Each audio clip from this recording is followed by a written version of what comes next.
No, don't go live yet. Okay. Oh no.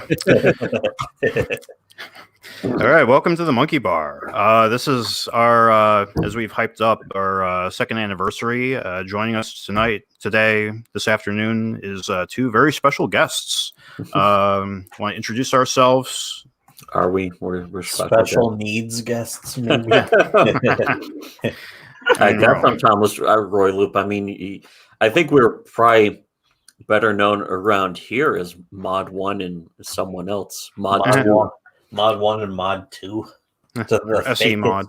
The someone else. Names ever. Yeah. SE someone else mod. Yeah. Nobody actually knows us by those names anymore, which I guess that's good. I mean, I've been following you guys since, I think, 2012 when I found the Tumblr blog. It might have been earlier than that. I just remember that it was since before I moved into my apartment, which was around like 2013. Yeah, 2012 is that's basically when our blog really started, was like early 2012, something like that. I'm trying to think, did we start I might have joined Tumblr on a regular account in 2011. Yeah, I think SWC started in 2012. I think it was like really late 2011 was when we registered the blog. Yeah, like November. Because I only know that because I went back to like our earliest, like in the archive, the Tumblr archive for the blog, the earliest post was 2011.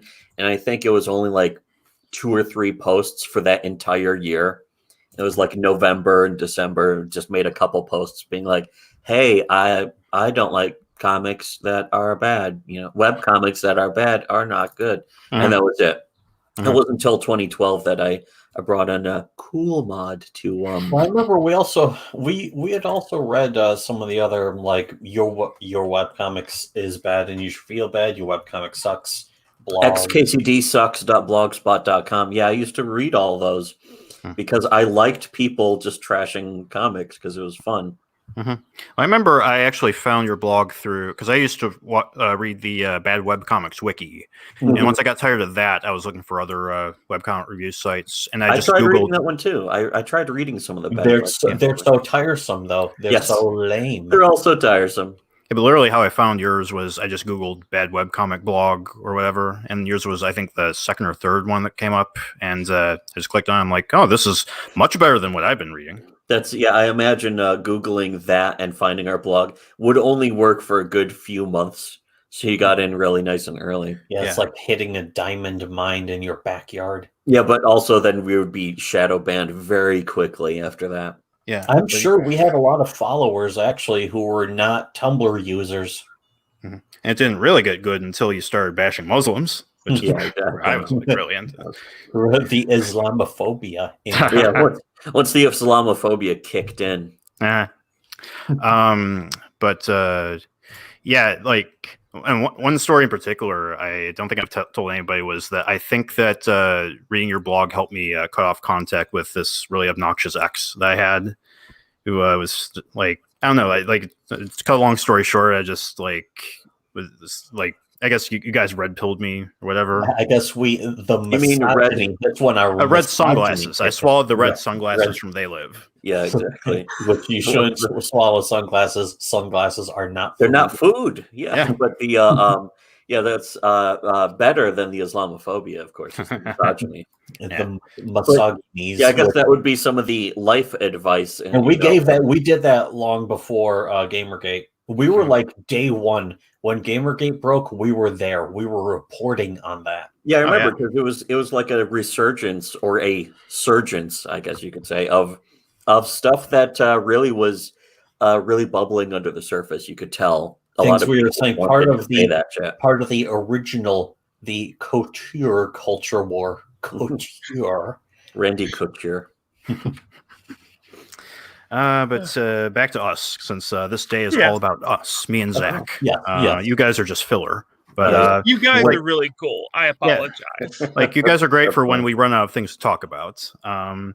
So for me and Zach, it really it doesn't feel like it's been 2 years. It feels like it's been I don't know, closer to 1 year, really.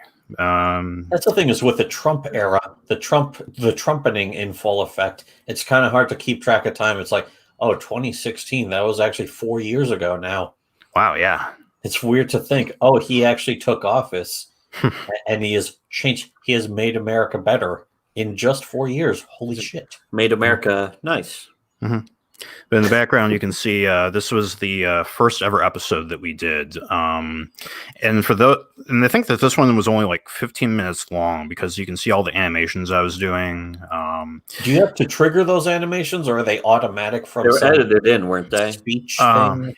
Yeah, these were all like done as like pre-formatted things. So like each of these is a new image, but built on a template. So where like you get the face changing and the arms are separate layers for the colors on the arms. Kind of like what I imagine animation. I mean, this is technically animation. So, but yeah, with, looks like a lot of animatic things. Yeah. Wasn't our first episode Rampage? Oh yeah, that's right. It was Oh, about fuck. that The movie? the Yeah, movie Rampage. Is that And based this, on a video game? Yeah. Yeah. Oh, Wow. we wanted to be monster movies, so we realized monster movie podcasts are kind of, even I can't talk about that every single fucking week. And now that Maddox has ruined them. yeah, like oh yeah, that's right. Like Max does have a Godzilla podcast. Yeah, but he's just doing that to try and hit on some girl. He's like, "Hey, girl, you like Godzilla, right?" And she's like, "Yeah." It's like, "Well, I'm gonna have a podcast about Godzilla movies." You like douchey B movies, don't you? And it's like, Douchey hipster. You like to dye your hair unnatural colors, don't you? yeah, apparently didn't work out too well for him. I don't think they're married yet. Mad cucks, you mean? But I think that we were trying. I think because I googled like running a successful podcast, and I think one of the suggestions was make a themed podcast to get an audience going. But I think that it was Rick from our group. He said that we play a lot better when we're just like bouncing random shit off each other, like or like conversational flow works better or whatever. And I guess when you're talking about like a common interest, that's at least a good start. Yeah. And yeah, I think that me and Zach do have a lot of common interests. Mm-hmm. Video games, comics, just general nerd crap. But like we have insightful knowledge that we're just regurgitating from you guys. It's a good idea. It's good. Yeah, but I guess so. But let's see. I apologize. So, like some of these I try to write down notes for these episodes, just so, especially since we have some very special guests on tonight. The key thing for us is to be relaxed. If you have notes, you should have notes. Yeah. But if you're going on notes, they should be very free form. You can't be a little loose. Yeah. Yeah, it's actually that was something we've done for a long time, is just write down notes of like, hey, here's something we should either talk about in a video, or here's a bunch of like bullet points that we can say, and there'll be bullet points so we can go off from them. Because every time I tried to like just full on script, because there's a lot of people who will just reading from a script. I know Metal Spoonie. Metal Spoonie is probably, you can basically see the script reflected in his mirror shade. Yeah.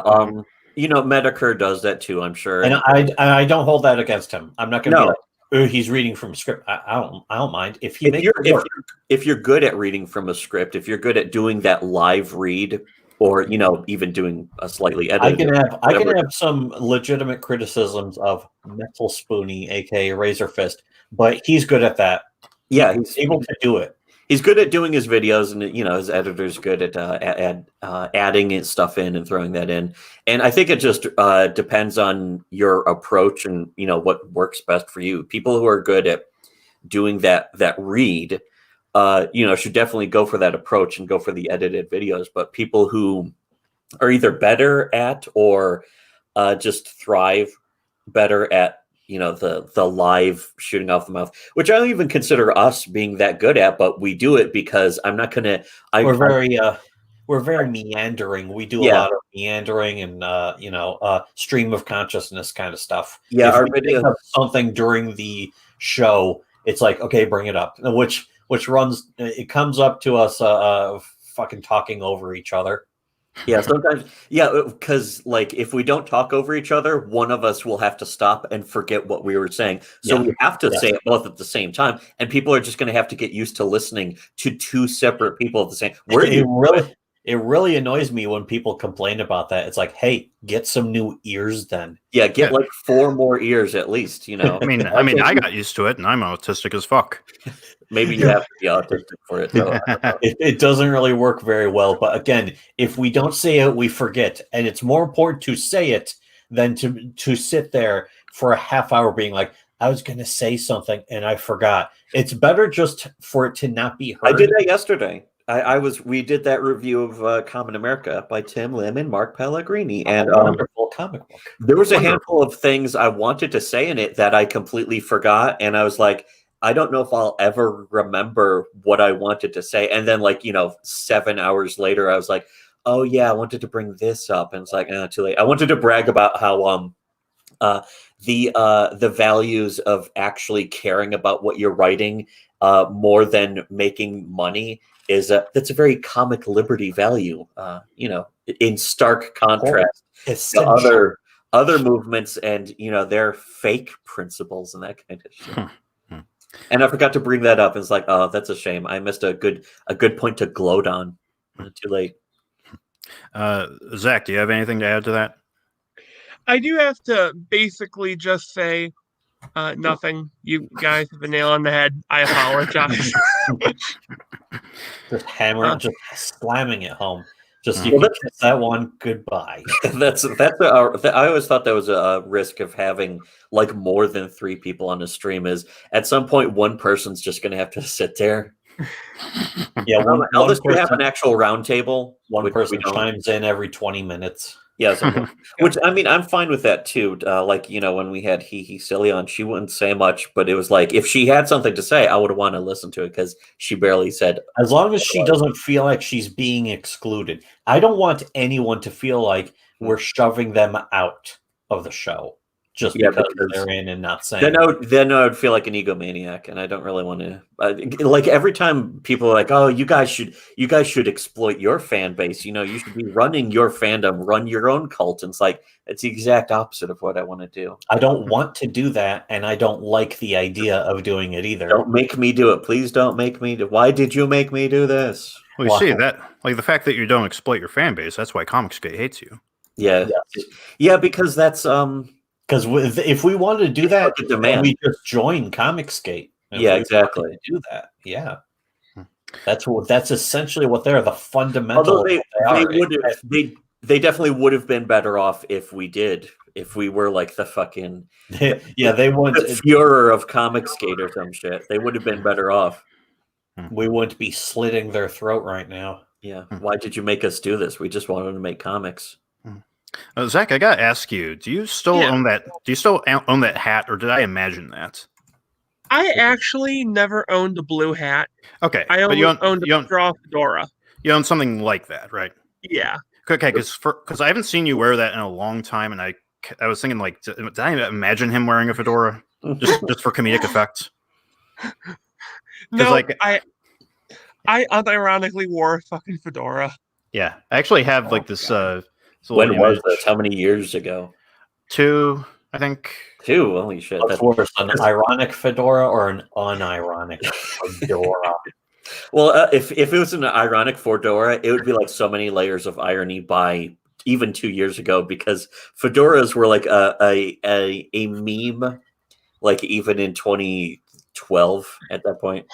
Well, it became the atheist MGTOW, the atheist feminist, which are two really. I mean, even before then, you could see a lot of YouTubers were like, "Oh man, Yahtzee from Zero Punctuation is like, oh man, he has such an awesome hat," and then also Linkara, oh man, his hat. To be honest, I think Linkara did most of the damage to fedoras. Yes.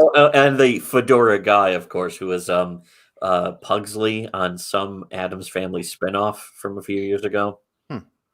That's a thing.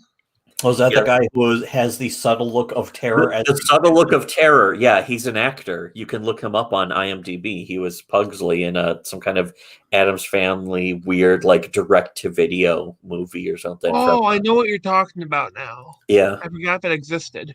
Well, I know the meme picture of the fat, the bloated neckbeardy guy Yes. tipping his fedora. It's a pinstripe fedora. Oh, mhm. I mean, to be honest, that guy actually makes it look cooler than it actually is. Although when you were saying blue hat, I was like, is that the please be patient, I'm autistic hat? But if it's, I want one of those. yeah. Sadly, those are cooler than fedoras. Although it's a blue manga cap that just says, please be patient, I have autism. And it was made famous by the main character, the female main character of Mass Effect Andromeda. Yes.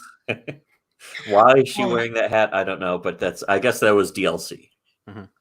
Oh, you guys made me sad by making me think of Andromeda. Yeah, I almost kind of wanted to play that just because I still basically. I love the series. I've never played Andromeda. I still kind of want to. I was like, oh, maybe I'll wait for a I'll sale. give you the game. I'll mail it to you guys. Like, I bought it and I couldn't get through the opening. It's going to have to be digital only. In fact, that was the thing. Is like, I'll check Origin sometime and see if it goes on sale because they do that sometimes to compete with Steam. Oh, that's right. I uninstalled Origin after I was done with Mass Effect 3. Yeah, I should uninstall. I mean, well, I played. No, I uninstalled a while ago. It was years ago at this point. I haven't had Origin for a while. Oh yeah, Titanfall 2. Yeah, that's right. No, and then Battlefield 1 is why I had Origin. And once I stopped playing that, I was like, I think I still have Origin installed, but I have no reason to because there aren't any good games on it that I give a shit about. Battlefield 1, which I'm sure is filled with Spurgers now. That's actually still a good game. That's probably the best in the whole series, though. Yes, definitely better than 5. Yes. I like seeing how Tony's style has evolved. Style, yeah. Yeah, it's like more shark nose now. Actually, it's kind of weird. Yeah, my nose I just drew my nose like. I think Zach, you said like one of your friends thought I was a bird. It was that big. It's like the ultimate animu nose. It's a whole side of the face. In a way, it's a de-evolution, but it's very better. Fuck, I have a Godzilla monster. Do you know what Tony's drawing looks like? You look like Giron. Oh yeah, the one with the blade face, right? Didn't he fight Gamera at some point? Yeah. That's what I know him from, Gamera. Yeah, that's what everyone should. Gamera is friend to children. Here's the link in the private chat. Anyways, yeah. So this whole the podcast was supposed to be like monster movie stuff podcast at first. Yeah. Well, I think that even like early on, and you can check the description of the first episode. I'm like, I don't know how long this is going to go on for. But we'll just end up devolving into talking about crap. There's the blade head guy. Yeah, I remember. Oh, and he has ninja star. He shoots ninja stars out the side of his head. Throwing stars coming out of the side of his head, which doesn't really make sense because wouldn't they just hit the ridge that they're inside of already? Maybe they shoot out the side through like air pressure. They just come up by a string. Of course, that's really how they come out. We all know the secret. Does he really need them? His entire head is a knife already. Yeah, his head is a blade. You'd think that would be his trick. Having a ninja star. It's a little too busy. A little too busy here. They should have saved the ninja star head for another monster, and they could team up or something. Just weirdly, there's a planet of just sharp objects. Yes. The planet of sharp objects. But Gamera will beat him by swinging on a pipe. That's how I know he will beat him. Doing his Mitch Gaylord routine. Yeah, that's all. Actually, all I remember from the Gamera movies is just the jokes that Joel and the bots would say. About them. That guy's name was really Corn Job. Yeah, was his name Corn Job, or was that some kind of weird? Because there's no such thing as a Japanese name that even sounds like Corn Job, is there? Doesn't make any sense. I don't think there's a letter C in the entire language. No, maybe a K. I don't get it. So it's like corn, like the band Corn Job. Corn, yeah. Less annoying. Yeah, less annoying than less annoying than the band. Corn. I can't even keep. Is he the one with the lead singer who committed suicide? Oh wait, no, that was Linkin Park. Oh, Or Soundgarden. That's another Or one. the Soundgarden actually made me feel bad because that Yeah. band was actually good for a change. That shocked me, especially since I discovered them in like 2015. Hmm. And I had heard Black Hole Sun 10 trillion times when they were popular back in the 90s. No, in the late 90s or early 2000s, I remember somebody told me, Jesus Christ Pose by Soundgarden. That's a cool song. And I listened to it, and it's like almost like weird. It's 9-inch nailsy. It's borderline experimental, but it's like thrash metal, and it's like, shit, I didn't know Soundgarden was like weird, like almost sounding. And this was the nadir of Creed's career. Yeah, exactly. So while Creed is doing this, Creed is doing the literal Jesus Christ pose. Yeah, exactly. Is doing the song. I think that song. Well, I think that song was old by that point, but I was so not familiar with Soundgarden, and then like I think 2010 or 2011. I would just be like, I'm going to go ride my bicycle to get exercise. And I would bike up past the music store and I would go in and it's like, Soundgarden, here's the album that has, Super Unknown. Super Unknown. Yeah. And it's like, Super Unknown. Actually, I did hear that song too. That's a really good song. And so I just buy the whole album and it's like, there's like a couple songs on that. It's like a double album. Yeah. It's a giant album. Hard. And yeah, there's a bunch really of songs heavy metal actually. And then they also did the song. I thought they were grunge.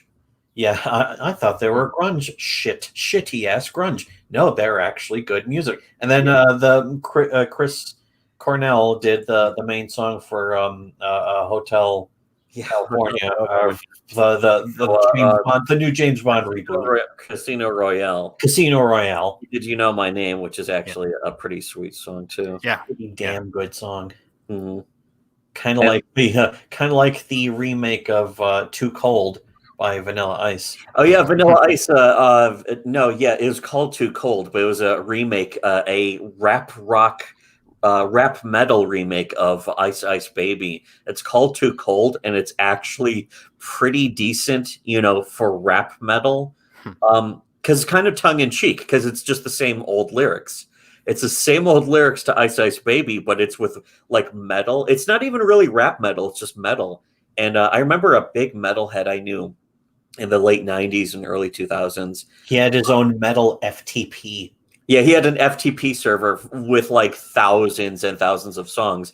And he was like, the Vanilla Ice, his new metal album is actually pretty good. And it's like, this would be the first guy to say, it's fake poser shit. Like he hated Korn. He was very metal, like true. He was always trying to push Iced Earth on me. And it's like, I'm not really Queensryche.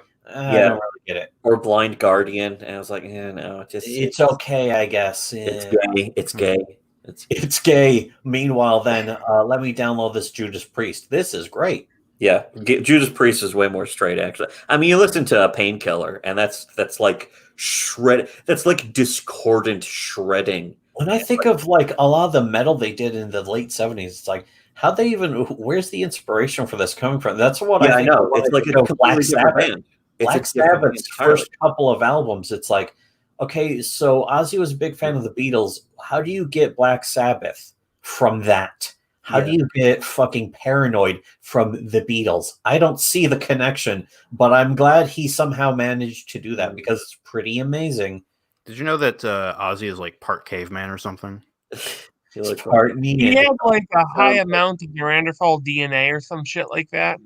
Yeah, well, he's from Liverpool. I think they all have that. He's from England, of course. They're Liverpool. Does that even sound pleasant? Liverpool. Yeah.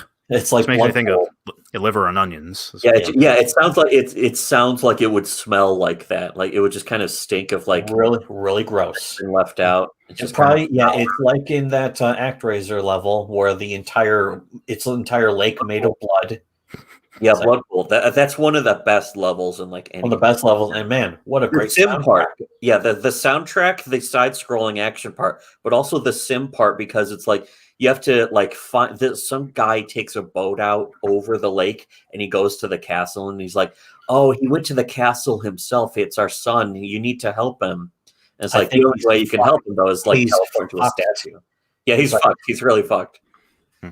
And sure enough, and that's another amazing thing about that game is you'd have these people who come to the temple to worship you, and it's like, oh, my husband's not here. He's dead because of the curse. Yeah, he he got died from the curse of the werewolf or some shit. And it's like, holy fuck. And he's gone forever. And it's like, holy shit. Yeah, it's weird. Whenever you go to like, It's great. And then they made a sequel, and it's one of the worst sequels because they got rid of the sim elements. yeah, they got rid of the city building. The city building is great in ActRaiser because it's just really simple. It's just like you Yeah, want it's not to even- this way. That's it. Because Sim City actually got released on the Super Nintendo also, and it's super realistic and stuff, and I could never figure it out. ActRaiser is incredibly simplistic, and it's a great example. You don't have to have the most complicated system in order for it to be engaging. Yeah, You it's just have to have a kind of a kick, a unique twist. In this case, you build up the city, you get more health in the action areas and spells. it was fun. It's great. What a great game. So what were we talking about? Yeah, what were we talking about again? Well, going off of great games, we can talk about Metal Gear Solid, and like I'm actually looking forward to your series of why Metal Gear Solid sucks. Oh I yeah, think- We have like 5 videos of that, and we're planning to do as many as humanly possible.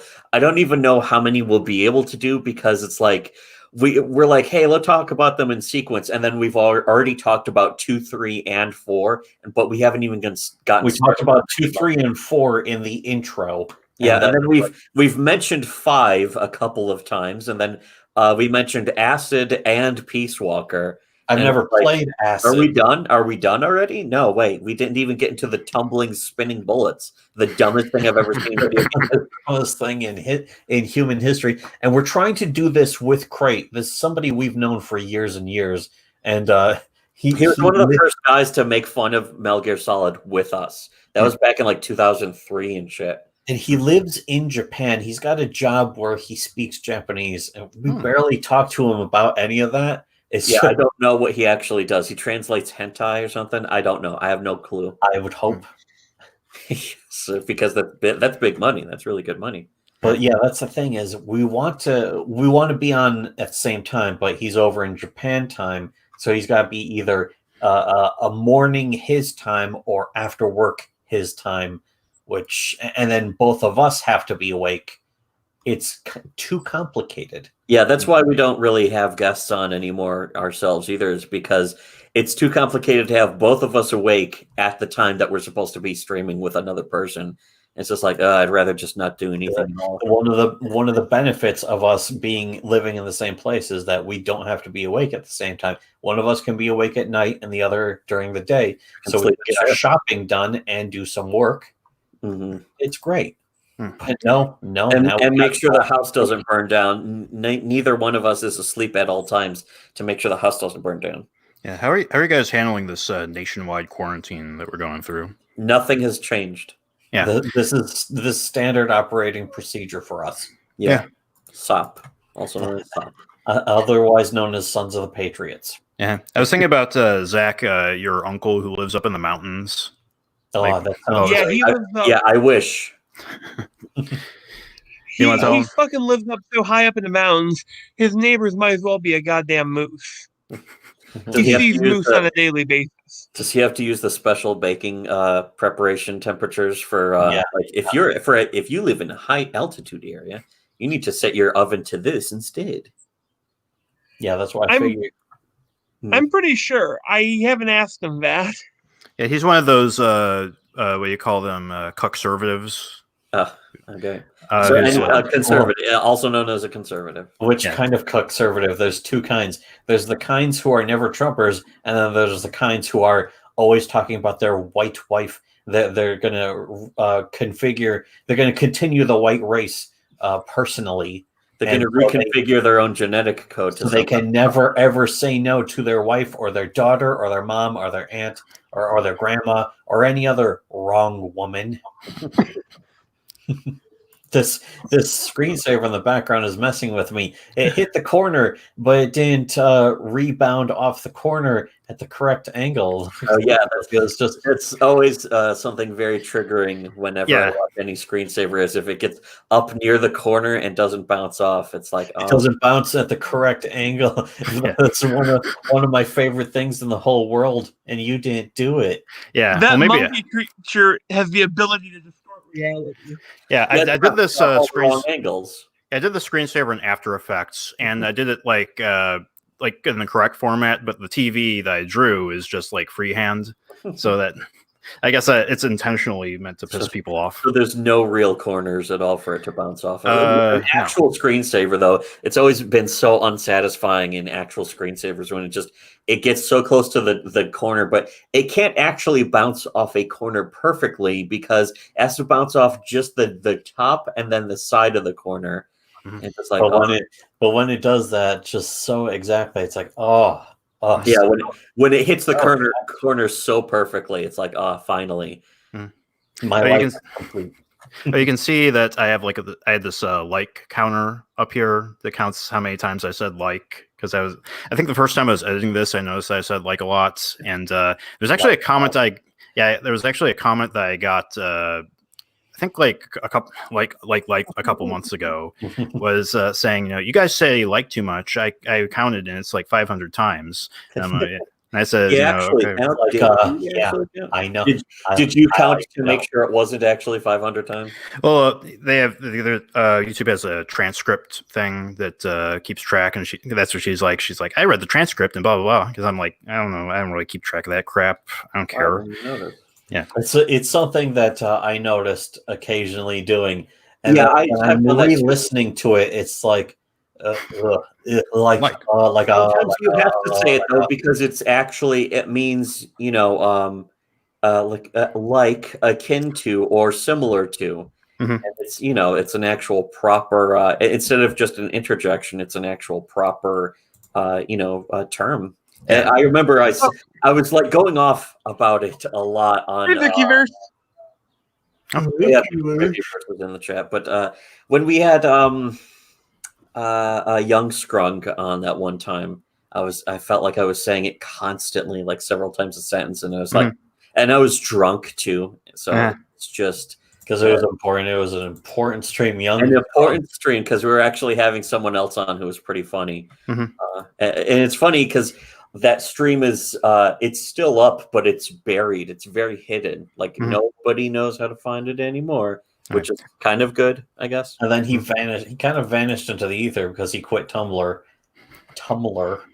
He's got to be somewhere else, though. I don't know where he is. Well, I just don't know. Yeah, that's the thing. Just don't know.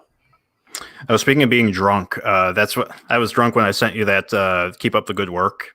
I actually sent that to that same message to like 10 different people. I got 4 responses. One was from you. The other was from Carrot, who said, "LOL, what work?" Pleb Comics said no, and no, just no. Yeah, no. And the last one was from Royce, ROTC. He said thanks. Oh, Royce is cool. Yeah, I like Royce. Some people prefer Royce to Mersh. They're like, that Royce guy is really being held back by it. We were listening to a show where they're talking about like people are telling me lose that Royce guy and lose the Mersh guy. Yeah, one person will play that against each other, and it's like, wow, I'm familiar with that. People try to do that with us all the time. Divide and conquer chivalry. But how do they think they're going to get away with divide and conquer? Yeah, I mean, don't they know that show together? As soon as you hear that, all you're going to do is be like, "Well, I'm going to do the exact opposite." It was just like the Islamophobia thing. It's like, I didn't know you guys were Islamophobic. And it's like, oh, you're in for a real treat now. Then because you're ready for like 50 more posts of just like me dumping out the entire. Did you know that Islamophobia can kill people? It's like when sexism can kill people. Yeah, get ready. Yeah, if an image macro could kill people, we're guilty of the Holocaust times 10. Just imagine the grabblers vaporizing into ash. Vaporizing into ash before your very eyes and melting away.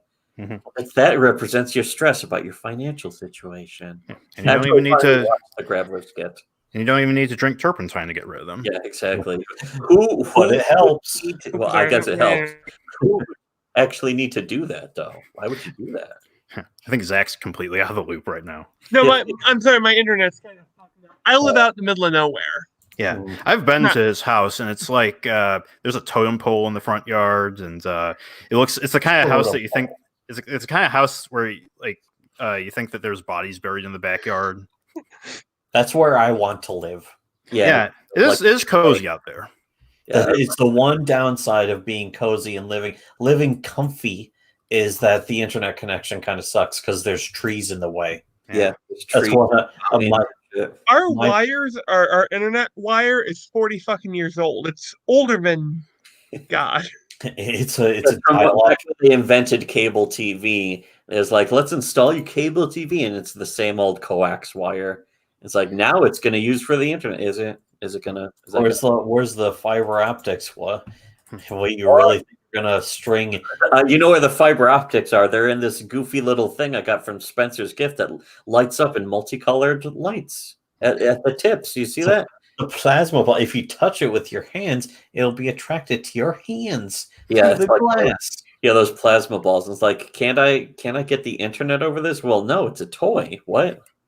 I don't know. Have you watched All Gas No Brakes?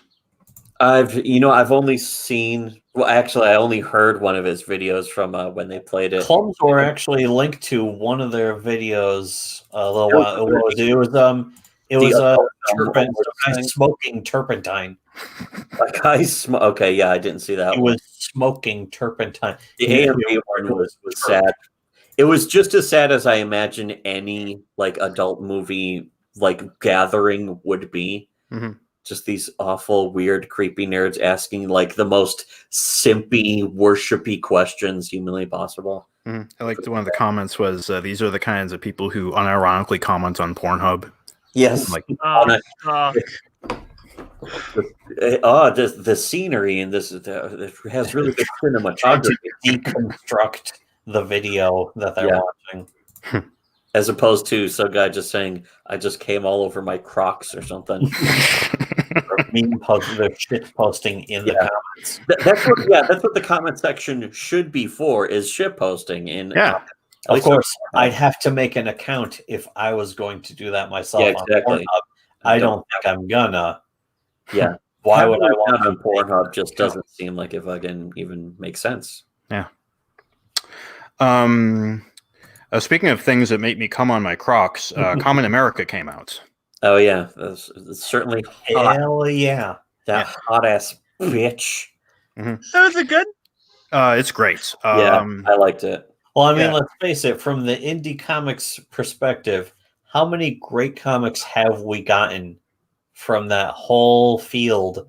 We've gotten. I mean, you could basically call it a masterwork compared to all the other shit that's come out. There's literally, and then there's Common America, and then I haven't even read Earthworm Jim or Bigfoot Bill yet. I'd like to. I haven't read any of. I want to, but that's it. That's the end of it. After that, it's comics that are already free or manga that I have on the free manga reader website. All of Stravaganza is like a fantastic comic. We haven't even talked about that yet. No, you made a video about that. Oh, right? yeah. I mean, not on here, right? Did we mention it, or did we actually do a review? I think you actually did do a review. I don't even remember. I know we did one. I don't remember. Yeah, let me see. Common America, Umbrella Guy, Unfortunate Timeline, parts 1 and 2. I know you have to go back through the whole channel. We had to add a bunch of thumbnails to the how to fix World of Warcraft video. Yeah, we finally did that with the old World of Warcraft videos that didn't have any thumbnails. I finally uploaded thumbnails for them. Oh yeah. Yeah, I had to go and make them. And then there's Mayo Coin, hashtag Mayo Coin. Mayo Coin, which I just got an email about today.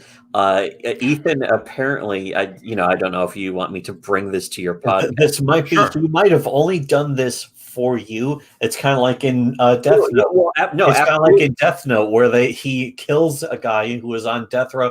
The fucking whoever it was, L kills a guy on death row to find out. Oh, now I know which city you live in, Kira. And it's like, oh no, you gave yourself away by posting this to your own Twitter account. No.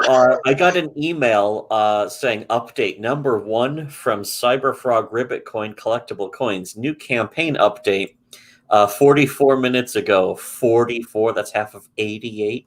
But the prophecy. The prophecy. Posted by Ethan Van Sciver, April 8th, 2020 at 12 PDT. Our mistake, your refund. Hey everyone, so bad news, good news. The product description in the Cyberfrog Ribbit Coin collectible coins accidentally included an extra line by mistake. I wasn't aware of this. He was not only aware That's a lie. Yes. Yeah, because we actually I posted that screen cap, and he replied to the screen cap like laughing, being like, "This guy's trying to get fucking Nick Recade's attention." And it's like, oh, really? What am I trying to get his attention about?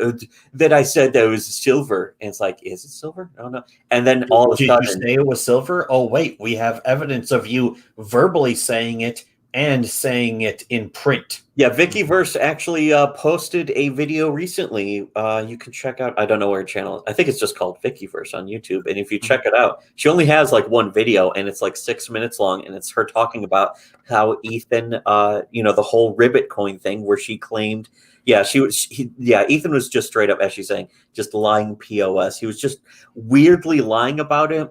But the thing is, that his fans are just going to believe it, of course. They're going to be like, well, he said that he didn't know. And it's like, he did know, though. Like, how can he not know? Yeah, it's like his campaign. He acts like he doesn't have any say. It's like, oh, these other people do it for... I have my staff actually fill this stuff out. It's actually all up in... It's all tied up in various... It's tied up in litigation, actually. Yeah. I bet. It's all liquid, the Nikkei index just closed. Oh, really? Did it? But that's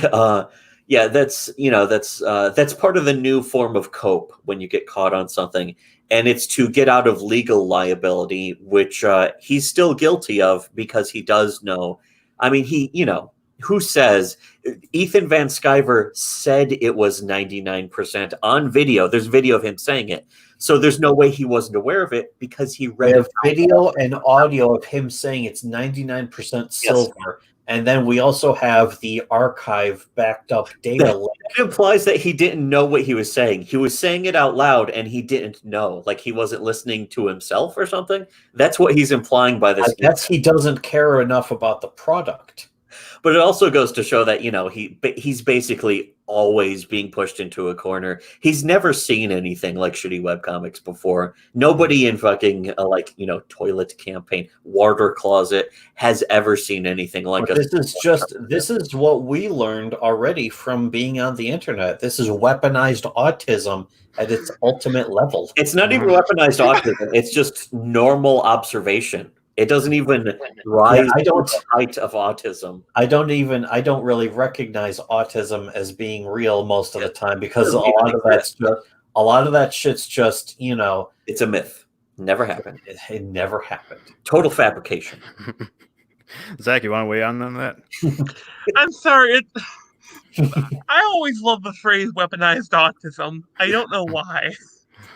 It sounds like it's gonna cloud a village and poison them, or like the Force. Like the Force. It makes me think of in the movies when they show the super weapon go off, and you see the Death Star. It shoots a blue beam into the clouds. A blue beam of autism shoots up into the clouds. Mm-hmm. And a giant spider shows up. Yes, a giant mechanical spider or biological spider in the third act. You have to have it in the third act. Yes. Mm-hmm. But I'm tired of talking about bad comics. Let's talk about good comics, specifically, literally number 2. Literally number 2. Work's going slow because I can't even say it's the pandemic, but it's it's hard to really... You can't rush genius. Mm-hmm. Yeah. I agree. First several pages are completely funded thanks to an anonymous person. I guess I can't really... See, that's another thing about shitty webcomics. Yeah, with everyone else, it's like, hey, here's a thanks to all our Patreon backers, and list them by name, and alphabetically or their real names, put in their fucking address. It's like, yeah, see, we got real fans who are real people. They're not bots. I don't care if they're bots. Mm-hmm. Yeah, exactly. But with us, it's like, please don't mention my name. Make sure nobody ever. A lot of people are afraid to be on our level. Yeah, I mean, we we ourselves already are posting anonymously most of the time, and we know why. It's a lot of that is our background on 4chan. Well, yeah, having that history, but also look at what people would do otherwise. You see what people what happened were doing to each other. Look what's going on with Doug Tennaple and Tim Lim. They operate under their real names because they shouldn't be afraid to use their real names, and it turns out now they have their reputations ruined by this team of Asperger's retards who like professional slanderers who are actually for real, unironically being caught in crimes, which is where this email comes from of Ethan acting like, oh, I had no idea that I claimed live on video these were 100%. 99.9. Sorry, not 100%. They're 99.9. That's typical when you're using like a precious metal like gold or silver, though. It's never 100%. It's like 99.9999% pure gold or silver. I know that because that's what's printed on the bricks in the Sierra Madre when you go and play Fallout New Vegas, the Dead Money DLC. The best one. Yeah, the best one. The best one. And that's the thing is when it first came out, I was like, oh man, I don't like this one. You can't bring any of your weapons. Yeah, I want to bring like 10 of my companions and my game-breaking M1 Garand that has the semi-auto limiter removed so I can fire 20 shots per second. I do 900 DPS with the fucking with the weapon. But that's the thing, though, is after having played it like 3 times, I was like, you know what? I actually really appreciate being limited to the gear that they give you in the area. The kind of weapon strips you, and you have to rely on the food. And I was playing hardcore mode. The point is, the gold bricks always say like 9.99 grams or whatever is printed on them. It always tells you the purity of the gold. Well, the trick to get those back with you is that you cut off a guy's head, you transfer the items to the head, and then you carry the head to the exits, and then take all of them when you're ready to leave. Okay, I was wondering, is like, what's the trick to? Because it's like supposed to be about the messages. You can't get all the gold. You can't. Yeah, the message of the DLC is that the hardest part is walking away, and it's like, yeah, it is difficult. My sneak skill all the way at 100 already. I did that in Stalker. Like, I killed like 20 guys in an area in Stalker in this big crazy fight. All of them had AKs. I was like arcing pistol shots from over the range of where your pistol shots would just fall to the ground. And so I was aiming over their heads to try and cap headshots on them.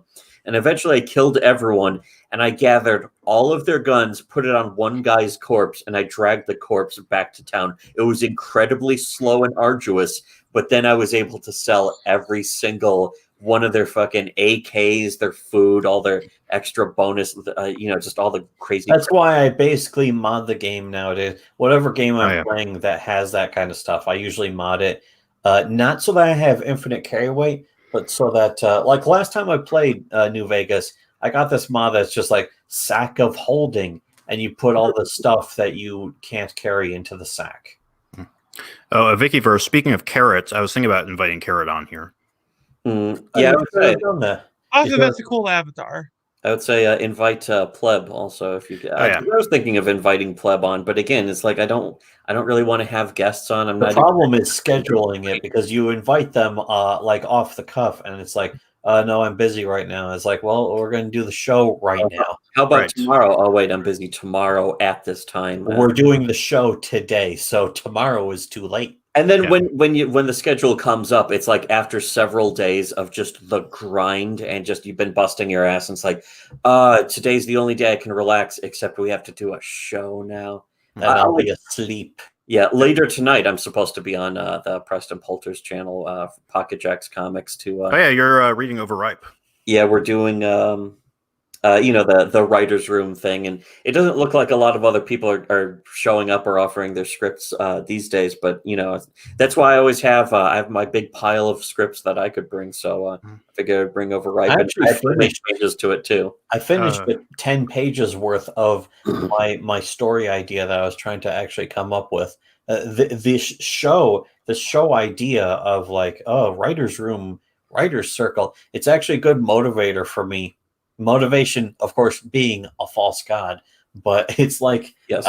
we have such a bad work ethic. We really desperately need motivation. Yeah, actually made me feel like it made me feel like doing some more writing on some of the other scripts I had. But even going back and change, because Overripe originally, for anyone who listened to it on our channel, it has Thomas in it as the main character, just because it was like I wanted to see Thomas in more comics, and it's like now that I've written more comics that already have him, it's like I don't want him to be the bad guy now. I should change him out. So I just, I did a word replace on the name. Just It's practically a placeholder anyway. What are you going to do to word replace all the mentions of him being aggressively adorable, though? That one I had to go through by hand, custom hand job, and make sure to change the description, because it's like I'm not going to go with him being another short, shrimpy AF, Kwai AF, character. I have to make him I'll make him tall. That'll make him a bad person. That'll immediately make him less sympathetic. Yes. Are you making them tall and big, or like tall and skinny, like a rail? He's kind of gangly. Ooh, that's cool. Yes, that's perfectly okay. Perfect. Actually, kind of like. Sorry. Go ahead, Donnie. Okay. I've actually been reading, or I finished reading She Can Never Sleep. I liked it. Oh yeah. And I've also gotten back to reading. Too, in a way. Yeah, actually, I've gotten back to reading King Wolf Heretic. I actually kind of like King Wolf Heretic more, just because of I like the sort of wish fulfillment pulpiness to it. Yeah, it's like definitely. I wanted it to sort of read like some kind of late night fantasy. Yeah. USA Up All Night. Yeah, USA Up All Night, uncensored and uncut. But this movie contains massive nudity. Yeah. Massive amounts of werewolf cum. Yeah, exactly. Laylee's pussy. But yeah, I wanted that one to. I wanted both of them to be comic books, but I also wanted them to sort of be experiments where it's like, okay, I'm gonna write them just to see what it's like to write a novel. The whole point, was to actually get something written, printed, and sent out there so that we could finally say, hey, here's something that's it's or at least that I've done it. Like there's a lot of other steps where I can't really talk about some of the ones coming up, but there's other important steps in just having achieved something. It's like getting an achievement where it's like, there, I've officially done this. Now I can say I've done it, so I can move on with my life and figure out the next thing to do. It's like, okay, I've written a novel. It's like, it didn't have to be a novel. I wanted it to be a comic book, big, maybe a graphic novel, a big full story. But it's like, I could at least try to write this as a novel. We'll see where this goes. And it's like, once I finished that, it made me say, okay, well, that wasn't even that big of a step. It was just a normal thing. But it's also a step that most people don't even try to take. Like they don't bother taking it, or they don't go for it. Some people are like, oh, one day I'm going to write my novel. And it's like, if you're going to sit around, saying that you're going to do something all the time, instead of actually doing it, it's best to do it just so you could say you have done it, even if nothing comes of it. That was the real stopgap measure for us for a long time. It was like, what are we going to do for our first published work? Yeah, it would be the best thing I ever did. And so, of course, that stops a lot of people from ever actually doing anything. Yeah, I think that stops a lot of people from doing anything at all. Is like, well, my first thing has got to be this. And it's, they miss that a lot of people that have even had successful careers in writing have like made 5 or 10 or at least one book up front that wasn't really that good or worthwhile or had a point to it. And then usually it's their second or third book that actually gets noticed, and that's it's really the perseverance that I think is supposed to be the key to really the dedication. But the thing is, once I wrote when I'm writing them as novels, I'm really just writing them for myself. Like if I was writing them for comics, I would be factoring in like, okay, the pacing here has to be this good. There has to be some there has to be a point to it, as opposed to when I'm writing as a novel, it's like, okay, this is entirely for me. So I don't care if nobody can read. If this is completely unreadable, that doesn't matter. I can drive this into the dirt if I feel like it, and I'll just write it however I want, because then I'll be able to say, hey, I did write a novel. Now I know that I really just want to write comic books. And I can say that for sure, because a lot of people were saying, oh, maybe you should. Have you ever considered writing a novel? Yes, I have. That's over. I don't like reading novels. Why would I want to write one? Yes, exactly. The last one I read was it was basically the People's Republic series, the 3 of them. There's a 4th one. I want to get to that, but even then, it's like, oh, here's a typo. Here's a typo. It ruined the whole thing. There's a lot of typos in those books. It's kind of weird because they're kind of big hits for the sort of goofy. And he deserves a hit. They're great books. They're great stories. Kind of neocon wish. It's like wish fulfillment, but it's not like sleazy enough wish fulfillment to actually be fun. Well, he even says it's like, it's not wish fulfillment. I don't really want to go up to liberals and shoot them right in the face. It's just the main character's motivation that makes him want to do that. There really is not nearly enough of that in the book. Like, I would have liked the books, and I don't hate those books, but they're not as fun without the just going balls to the wall, splattering somebody's brains over like a poster for pay your fair share. Food coupons at the failing supermarket with the empty shelves in post-collapse California. What was the review that we did? That we apparently had done a review. I'm trying to look for it in our channel right now. You mean the one we were talking about? Oh, Stravaganza. Did we do Stravaganza? Yeah, you'll have to search for it. I don't think we ever did a review. The channel has no content that matched Strav. I know we did The Promised Neverland. Oh wait, SWC mini review Stravaganza 1 through 10. Probably spoilers. It's a mini review. It's only 1 hour long. Oh yeah, that's a short one. Here it is. But yeah, nice. Okay, so we did review that. Yeah, I've read up to like chapter 30 by now, and the story. It's weird how the story actually goes a lot of places while still being like massively cheesecake fan service. I posted a link to it to our Discord. But then it's like she's teaming up with like these people with tails, and then orc people and the elves, and it's something you can't do.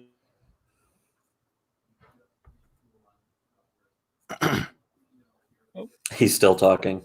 Okay. Oh great! The internet died. Yeah. Awesome. Yep.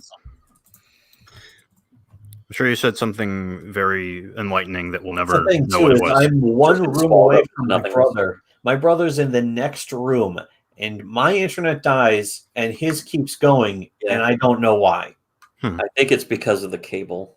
I think it's because it's possible it's a network card or the network element in my computer is overheating or something. I have no idea.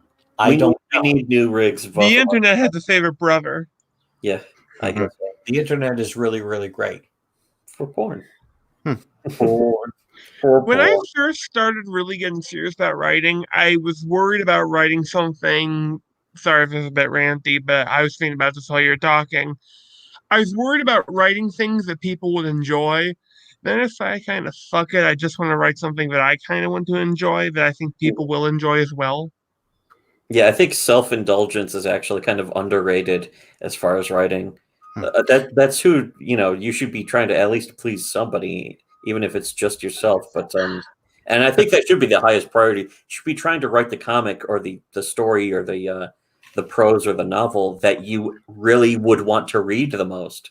I know that me and Zach recently said that we were doing written versions of the stories or backstories of certain characters. For me, it was because I'm working on that the Stray Kids comic. Mhm. What I initially did was I did like a short story of like 3 different characters at different points in their lives, just to get the feel of those characters. And I wanted to do just like 2 or 3 more, and maybe just get like enough to get published into an actual like book-sized thing. I like that as an idea for a fill-in chapter where it's like you might cut back to somebody's younger years to show like here's how they here's a little example of where they started to or where they came from at least. I don't think you can ever go wrong with that, showing somebody's formative years. And it's one of the most important elements of somebody's life usually. And it's also a good way to mine extra material from your setting and your characters without going forward in the story. You can, there's all sorts of extra juicy details and deets and material that you can farm out and mine up from the character's past, and that's always cool. Yeah. On the subject of comics, I remember you saying, it was either you or Tim or somebody in comics saying that the future of comics belongs to hobbyists. Yeah, in a way, that's where it seems. And hobbyists, as in people who are starting off just with a hobbyist interest, like people who aren't looking to be like, I'm going to be a professional who works at. I want to make $1 million. Right. And it really, a lot of it, I think, to be honest, it's not even the future. It's almost like the present. Just like you look at the classic, wonderful artist Shadman, who clearly just got started doing goofy fan art porn, just degrading, disgusting, the most horrific stuff he could think. And he's way more famous than anyone in, the American comic scene. Yeah.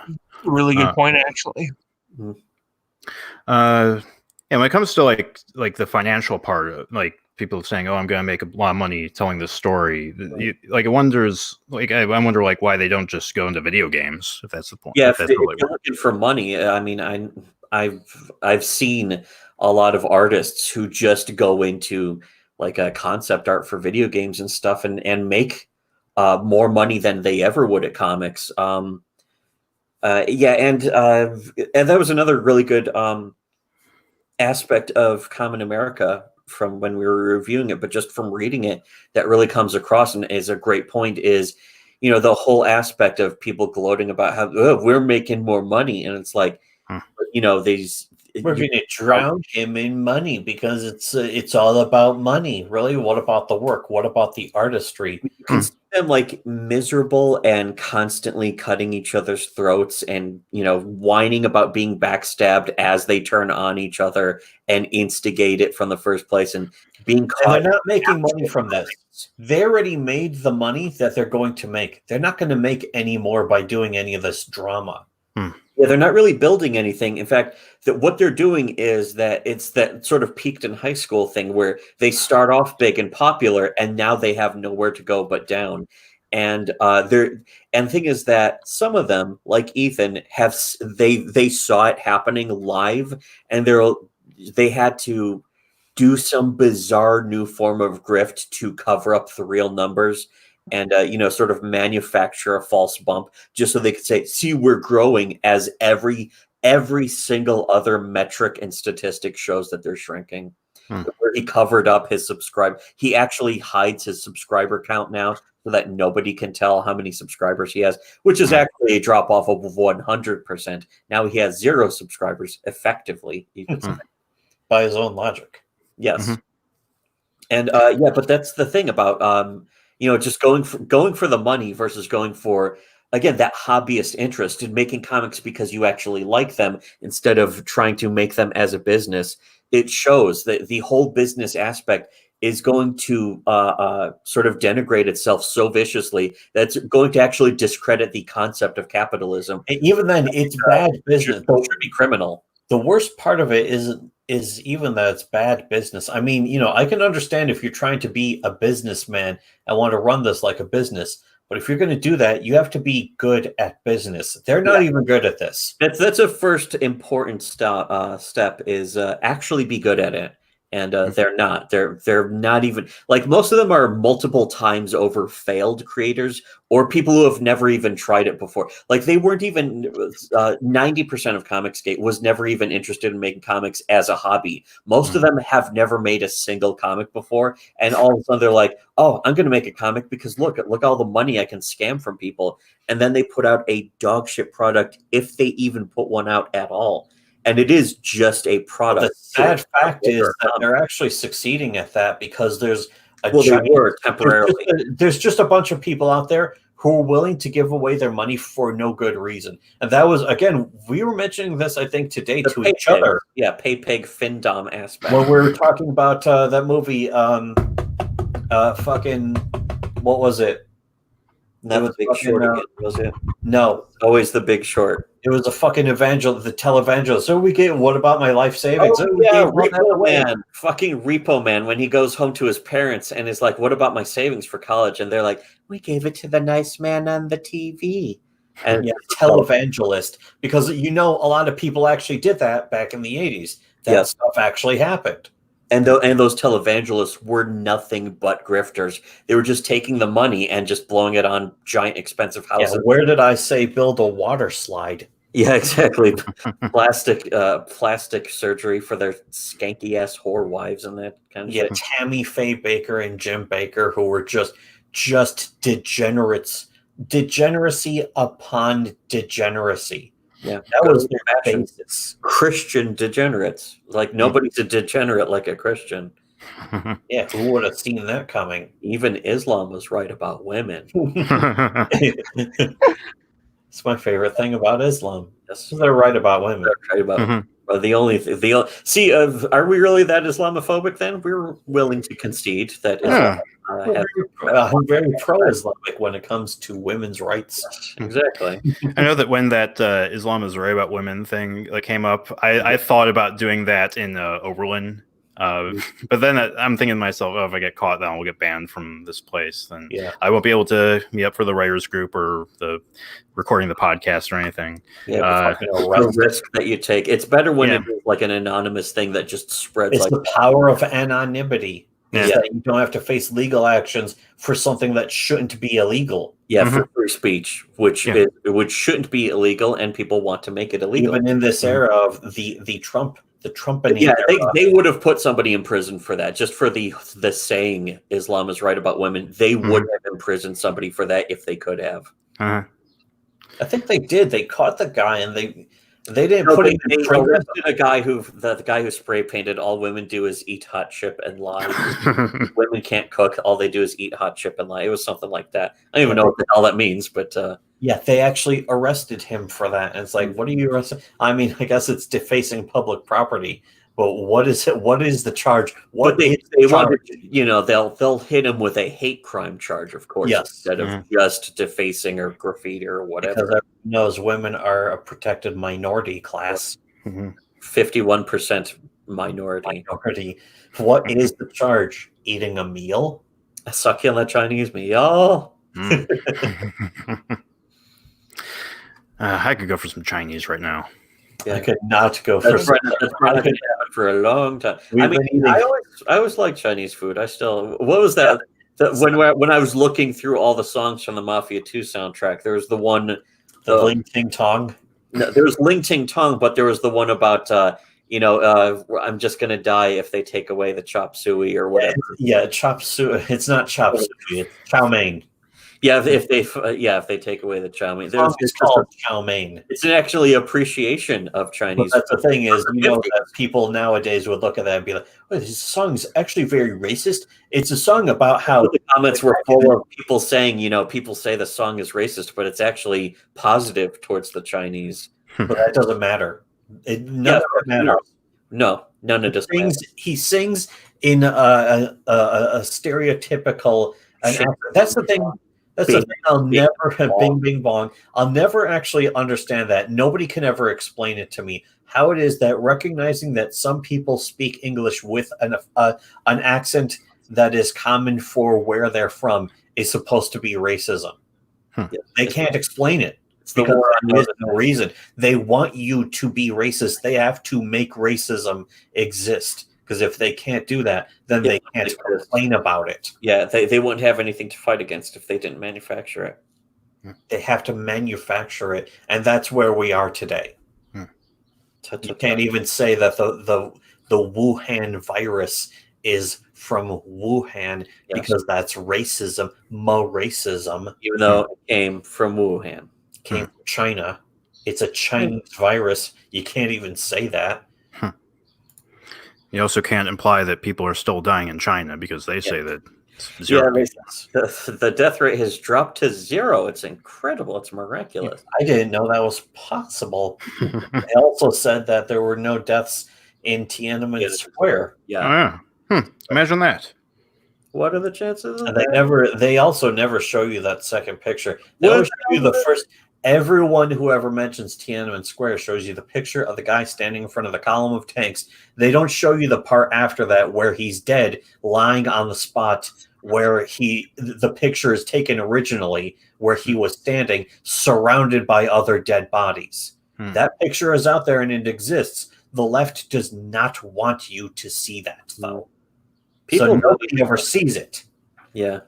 People don't even tend to mention, like I barely ever see it. And it's like, if you look at the Tiananmen Square massacre, but all they ever show you is a picture of the guy standing in front of the tank. Yeah, of one guy standing in front of a tank.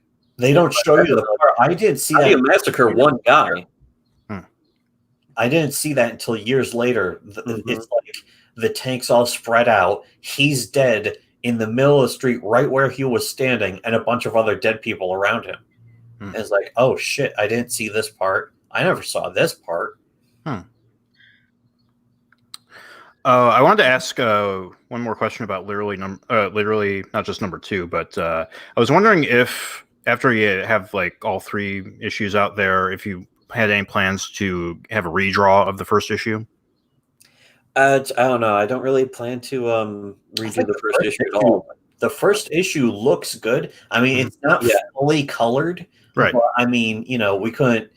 It was again. We're poor. That's one other thing people have to understand. If I really had the money for that, I think I would just have one artist do all 3 issues like continuously. But I don't even think that would be exactly worth it. Well, then, how many artists would you pay to all have them do all 3 issues? At that point, it's just like, can we just? It's about the story. It's about the humor. If a publisher actually picked it up and was willing to hire an artist to make the whole comic over again from scratch, then, which most of them don't, comic companies don't actually do that anymore, except for Marvel and DC. Like Image doesn't do it. Like all of them basically say, if you have a finished comic, it is finished, it's already drawn.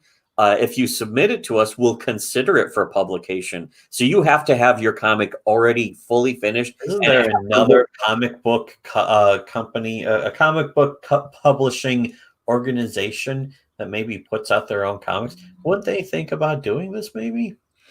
Seems like a smart move. An organization? You mean like a community? Not exactly. It's not a company, is it? Some kind of gate. Yeah, gathering, a group of people who supposedly have all the same ideology and beliefs in comics, and they're rebellion. They're a rebellion against the current status quo of comic books. They're not that either, of course. No. I mean, there was one that I heard of called Comic Liberty. Yeah, exactly. That was the real one. We're talking about the fake one that didn't have any belief. Well, it had a lot more popularity. Therefore, apparently, people take it more seriously. Yeah, exactly. That's not going to fucking make it. But yeah, that's what they should have been doing, of course, is making their own publishing company and say, hey, we're going to be a publishing company. Here's our books. They certainly made enough money that they could do that. They made enough money to start a print publishing company, let alone a more economically viable digital publishing. They didn't need to print, though. They didn't need to make a printing company because there's American printing companies that they could go to right now. Like there's I think it's called, I don't know if it's called AFI or whatever, but it's the one that Tim and Doug use, and they talk it up all the time, and they say, yeah, this is our printing company.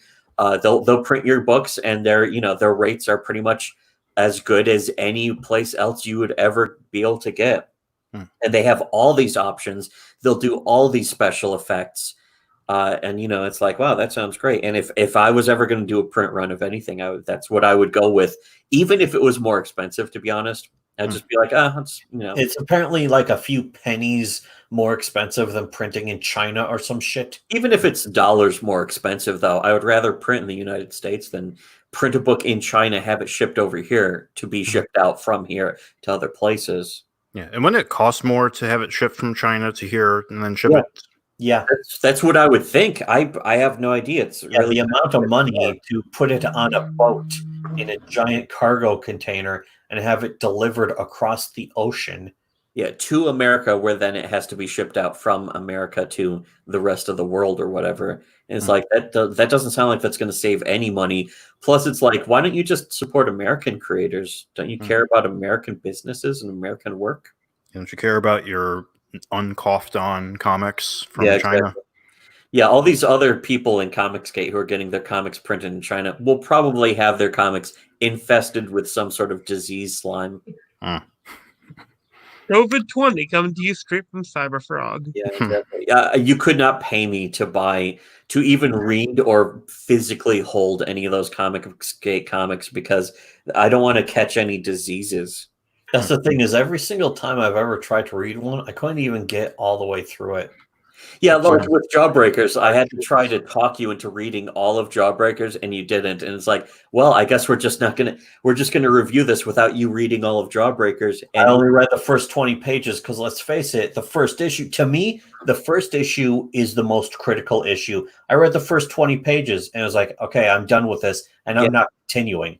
Nothing happens in it. And that's the thing. That's pretty much a review in of itself, is like, if you can't even finish, if you have the whole book in front of you and you can't finish it, that says it all right there. It's like, yeah, it wasn't interesting enough to finish. It wasn't interesting enough to even get through. It means they have failed as a creator. Their job of creating a story in a comic book, they have failed at it. If they failed to hold my interest for the entire book, to the point where I couldn't even read all of it without just closing it and being like, I don't care.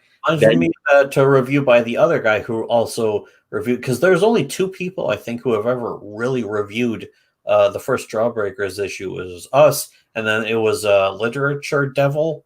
No, just some guy also did it, but just some guy did a video about it, but all it was empty fawning where he didn't even say what was good about it. My boy Zach is owning the SJWs. Like, okay, but what about the comic? And it's like, it's triggering the libs. It's like, okay, you have nothing to say then. I knew it. It wasn't a review. And then Literature Devil actually did a review, but a lot of it was bullshit. It was like, oh man, well, it's pretty crazy. And it's like, oh, that's a nice way of saying that makes no sense. So why don't some of them actually had to admit that, like, this part's really weird because I'm not sure what's going on in here. And it's like, if you ever read a comic book where you have to be like, I don't know what's going on, the creator has failed from step one all the way to the printing. That should never go to print. An incoherent moment in your comic book should never make it to print. It's the entire concept of writing it before it even gets to the art stage. Cycling back to Jawbreakers, I try to give comics a fair shot. I couldn't even get through like the first page, couple pages of Jawbreakers. Yeah, even those first few pages is like nothing happens. That's the thing is, it's in medias res, but it's also they defeated Godzilla, but it's electrical Godzilla or something. Right away, it lost me. Yeah, it's incoherent from the beginning. It's incoherent and pointless. It's like, hey, here's an adventure they just had. You're not going to see that. And to be honest, I don't think I would even care about seeing it because it didn't look that interesting. It's like, they're jumping off a rooftop. And it's like, I've seen this 20 times before in the past year. How exactly did they manage to defeat Electro Godzilla, though? Their powers are the powers of silk. He can make anything out of silk or something. Spider-Man, one sees people's souls because he's Daredevil, and which Richard actually admitted to. He's like, yeah, he's just Daredevil. He's like, wow, that's really clever. Did you really need a team book if you couldn't even think of anything for one of the characters? But it's Daredevil. Yeah, it was just an app. It's a poverty of thought, as doctors would describe it. And Zach, you have kind of a tolerance for 90s comics, right? I have sort of a love, but the kind of love that that Van Helsing has to Dracula. I like reading crappy shit. It's one of my hobbies. I But mean, 90s comics are the best for that. If you're going for like retarded schlock, 90s comics are a treasure trove. Yeah, and Zach, you had a comic called Orca that sort of played up those like wacky, like crappy stuff, right? yeah, Orca, who's against the Sea World Order. It was the most retarded thing I ever wrote. Yeah, it's kind of like it makes me think of Cyberfrog if it was self-aware and actually funny. So not Cyberfrog at all. Right, exactly. But yeah, the kind of like Street Sharks was the design, I thought. Yeah, Street Sharks almost seemed like it wasn't supposed to be self-aware, though. It was just toy commercial, right? As a lot of those things were. But it's funny. Yeah, the first comic we ever bought was a '90s comic, and we bought it in the '90s, and we're like, yeah, check it out. And it's art. Tony S. Daniel, he's a fucking great artist. Not really, but well, he was good enough. He was good enough to be able to sexualize 16-year-old girl. And that still holds true. But like I've eventually read all of it. Like I have an affection for it, but I read all of it and it's completely incoherent. There's no actual narrative structure or threads. It's just like random events. And it's just like it doesn't. That tends to be a lot of 90s comics in general. It doesn't amount to anything. And it's like I think it was mayhem. Random mayhem is what's his face from Dave Sim. That's what he called 90s comics back then. Like he saw it coming. He wrote this whole article back in 1995 or something about like if your job is as a comic creator is just to create random mayhem, video games already have you beat in that regard. Yeah, that was his comparison too. Was like, here's why video games are going to overtake comics, and then they did. And people still to this day in the comics business don't really seem aware of that. They think that video games are a part of the corporate tie-in. Once you make your IP, you sell it to have video games made out of it the same way you would have action figures and coloring books and that kind of shallow shit. Maybe a movie if you're big enough. Yeah. And the thing about video games, too, is now that the technology's up to date, is that you can have the same amount of people who would work on a DC comic, like 4 or 5 people, can churn out a really, really good video game just on an independent budget. Yeah, maybe like a sort of retro style or low-ish poly, or just something straightforward, like a budget title that's really short. You can have 2 people come together and make a great video game. Or one person. I think Undertale was made by one guy. Cave Story was made by one guy. Technically, one person programming. What was? Dwarf Fortress is technically programmed by one person. Oh yeah.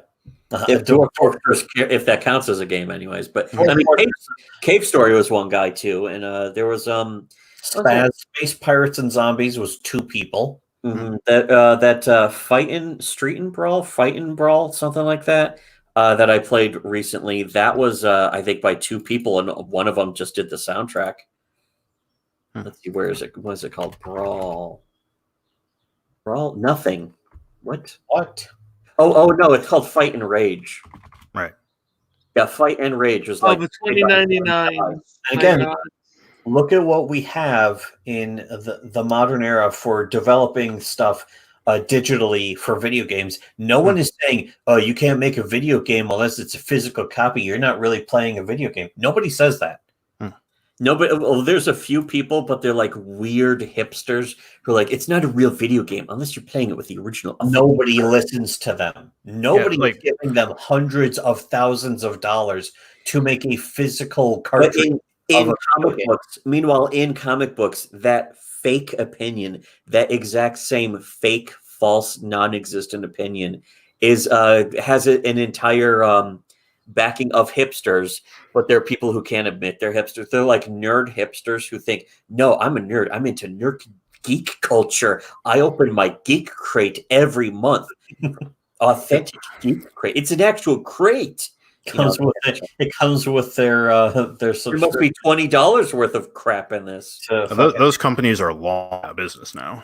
Yeah, as they should be. But the thing is, who did they appeal to? Specifically, comic book nerds. Usually, they would have a comic book in them. Something by DC or something would be shoved in there, and then some really cheap ass toys. And it's like, here's a VHS. Not a VHS tape. That would be too expensive. The Avengers Vienna sausages. Yeah, exactly. The Vienna sausages. So it smells like they've gone bad. Star Wars oranges. Yeah, that's right. The bag of oranges for Star Wars. That was Star Wars Band-Aids. Yeah, that's right. And it's just random stuff. It's not even anything specific. And that's like what Comicsgate appeals to. Also, is Comicsgate is looking to make an IP that gets McDonald's like that made out of McDonald's. They think McDonald's is like, oh man, McDonald's is great. They think McDonald's is the company to aspire to. That's the business practice to aspire to is McDonald's. Last I checked, McDonald's didn't sell hot dogs. Yeah. No, they do sell what is considered the world's worst hamburgers, at least depending on which McDonald's you go to. Some of them are okay. That's the thing is we live within range of 2 McDonald's, one which just is horrendous, and then another one which is actually fairly decent. Oh, I live in walking distance of like. Sorry, go ahead. It's I would hate to talk over you, Thomas. Oh yeah. Don't worry. I pardon you, but no. It's weird just having a choice of two of what's essentially the same thing. One sucks and the other's good, and it's just a difference of which direction you walk into. It's Chipotle. Yeah. McDonald's made Chipotle. Yeah, it's like, can you believe that something as delicious as Chipotle came from McDonald's? And it's like, McDonald's is delicious. Nobody likes to hear that. No.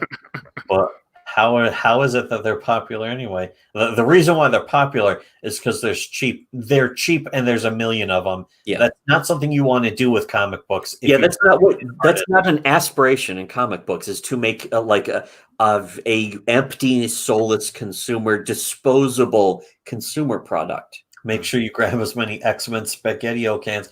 Yeah, didn't your boy Zach? Not to be confused with the Zach that's in this show, but your boy Zach, he actually did that. He did a video where he was like, "Oh man, X-Men SpaghettiOs. I'm gonna buy all of these," or some shit like that. I was like, ugh. Well, if he didn't do that in a video, he does that every single day in his life spiritually. It's like some people who they don't have a ponytail, but you can tell they should have one. Spiritually, you can see their ponytail. The guy who's not wearing anything on his head, but he just tipped his fedora. Yeah, exactly. His invisible, the invisible spiritual fedora that he's tipping. Was it Ethan or Richard C. Meyer who said he was excited for like Superman or Batman being in the public domain? Oh, that was Richard. Actually had an Excel spreadsheet. Oh yeah. Of all the characters, the DC characters that would soon go into public domain, and he said he was writing comics for them already that would be ready when they went into public domain. He would start selling them, not realizing, of course, that they're not going to go into public. Not that he was writing those stories for people to read. He was writing them so that he could sell them. To sell, yeah. Exactly. That is it. That is his. That's all he cares about. Oh, this is going to become the public domain. I'm going to cash in on this by writing stories about Superman. What's he going to do? He's going to punch Zod or something. I don't know. Who cares? We're going to just be incoherent, meaningless dog shit. Anyway, so what did I interrupt earlier that you were going to say? I was going to say, like, I live within walking distance of like 3 different pizza places, Burger King. They're all like right around the corner from where I live. And somehow I've managed to avoid getting fat. Yeah, sometimes unlike me. Yeah, it's as easy as avoiding actually going there. Depends on how long you have to walk. I used to like Burger King to some extent, but it's like now their Whoppers are partially made out of cardboard or some shit. I don't know what Well, that's the thing. Yeah, I used to go up to Burger King. I would walk up to Burger King. You know what I remember the most though? In like the mid 2000s, the Tender Crisps were so good because they were like deep fried and like. Just they're huge. Yeah, huge, meaty, no gristle, steaming hot, like prime, top shelf fucking chicken meat. And they were crispy and hot, and the mayo on there. mayonnaise. The mayo would be like just on the edge of boiling, like boiling mayonnaise, and where it becomes even more tangy. That's the flavor. That's where the flavor really comes out, is when you boil the mayonnaise. But it was so good. And then within a couple of years, they turned into like pure gristle, basically warmed cardboard fucking shit. Fast food chicken is so unreliable. That's why I don't know why KFC is still open, because all they do is serve chicken. I mean, they can manage to do it right, at least. But yeah. Yeah, sometimes it's like borderline with the chicken sandwich. When it's chicken off the bone, it's like, okay, I know where the gristle is, but I know how to pick the chicken off with my fingers. They clearly aren't separating the gristle from the actual chicken, and there's nothing more disgusting. And they're probably not cooking it long enough. They're like, oh, we need to get this out the door. Just cook it fast. And so they do that, and then there's just a giant amount of, just a vein of fat running through the middle of it. I mean, as opposed to when we cook chicken, we'll take just like whatever chicken, throw it into a slow cooker for 6 hours. Turn it until it flakes like fish. Yeah, exactly. When it flakes like fish, that's when you know the chicken is done. I remember spices. I remember you saying like that the crock pot is peak boomer or whatever. Yeah, it is, and it's like all we use now. That's every time I cook. If I'm actually cooking, which the closest thing, I guess, to cooking, if you're not, you don't consider like rolling out a thing. We're still better than our mom at this when it comes to cooking. Yeah, our mom is fucking terrible. She's one of the worst cooks. One of the worst cooks, and then also she just won't cook food for long. If you got 6 hours to wait to eat, which I'm not going to wait 6 hours to eat. I mean, that's why you get a bag of Doritos, and then you just scarf down half a bag of Doritos while you're waiting. But I mean, also you want to have a bunch of Tupperware, because whatever you're going to make, you're going to want to put in Tupperware or whatever into Pyrex. Not Tupperware, Pyrex. Yeah, you want to put that in the fridge for later, and because Tupperware is plastic, it'll melt under the heat. We'll just crock pot cook a bunch of chicken and then throw it into Pyrex, put it in the fridge, and then like next time I'm making just a can of soup, just canned soup, I'll throw in some chicken, and it's like, oh, now it's like double the amount of food. It's economic. So good. I know. I just started eating Spam. I actually like Spam. Spam is, if you do it right, you have to fry it up on a griddle. Fry up the bread a bit. I mean, or toast the bread, and then some mustard. I mean, it's like a nice cheap, sandwich meal, and it's yummy. Yeah. I've been learning how to bake, little things here and there. I got the dump cake book too, so I can make, a nice cake once in a while. I mean, the problem is just the cleaning up and preparation, and it's the one thing that stops me from really cooking is having to consider the amount of time I'll have to take cleaning up. Yeah, and it's like, I'm not going to clean up. Fuck this. So let me just get a box of chicky nugs or some shit from the freezer. Yeah, we've had a lot of frozen entrees in the past too, but a lot of them suck horribly. All we eat is either canned soup or fucking frozen things. Or just another thing that used to be good was these honey battered chicken fingers from, I forget if they were by Tyson or something. They used to be really good, and again, they deregulated them, and then the chicken turned into fucking cardboard. Ugh. Chinese cardboard. But it was like this honey battered stuff. It was like crispy and kind of a bit flaky, but then with honey, it was very honey-ish. It was so good, and that was again. And then you get the open pit honey barbecue sauce. Dip it in. Oh, delicious. Oh. When did they stop making those? Because I think I picked a bag of those up like a year or two ago. Yeah, even the deregulated version, I think they still make those technically, but it's not the same thing, and it's weird to buy essentially the same thing, but you can tell they've changed something about it. It's like going to the wrong McDonald's, basically. It's like, why is this burger warm? Why is it lukewarm room temperature? I can't eat it though. I used to work at the local McDonald's. Can't eat there. Yeah. Especially after one of the guys I found out when he's done making the nuggets, he used to bite one, check it, and then sometimes he'll put the bit one back in. Zach, you've got like a book full of like Horror. stuff that went on that McDonald's. Horror story. You want to hear some real horror stories, Nasser? It's not going to be from your fucking Tales of the Crypt episodes. It's going to be working at a fucking fast food place. Yeah, really. Yeah. Well, we you're had a manager. What? yeah, like were you going to talk about the satanic guy? Yeah, we had this dude there who was like super into Satanism. You know, I remember as I got older, like he threatened to shoot. Like he made like comments that were vaguely shooterish. But more and more, I just can't, I have been remembering we had a manager who used to actually do cocaine there. Like he got fired because they found his bag.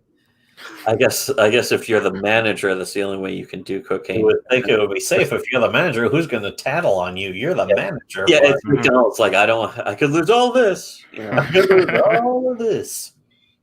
He fell from grace afterwards. Fell from McDonald's manager grace. Oh no, It's a nice short fall, at least. Yeah. he didn't There's a have lady far on- to fall. I also used to work at a wire factory. There's a lady. There's all these cutting because at a wire factory you have to cut the length, and so there's like 600 different tools to cut, and there'd always be signs saying blank, do not use to cut cigarettes or cut cigarette paper, because she'd use them to cut her cigarettes, cut the pit off, whatever.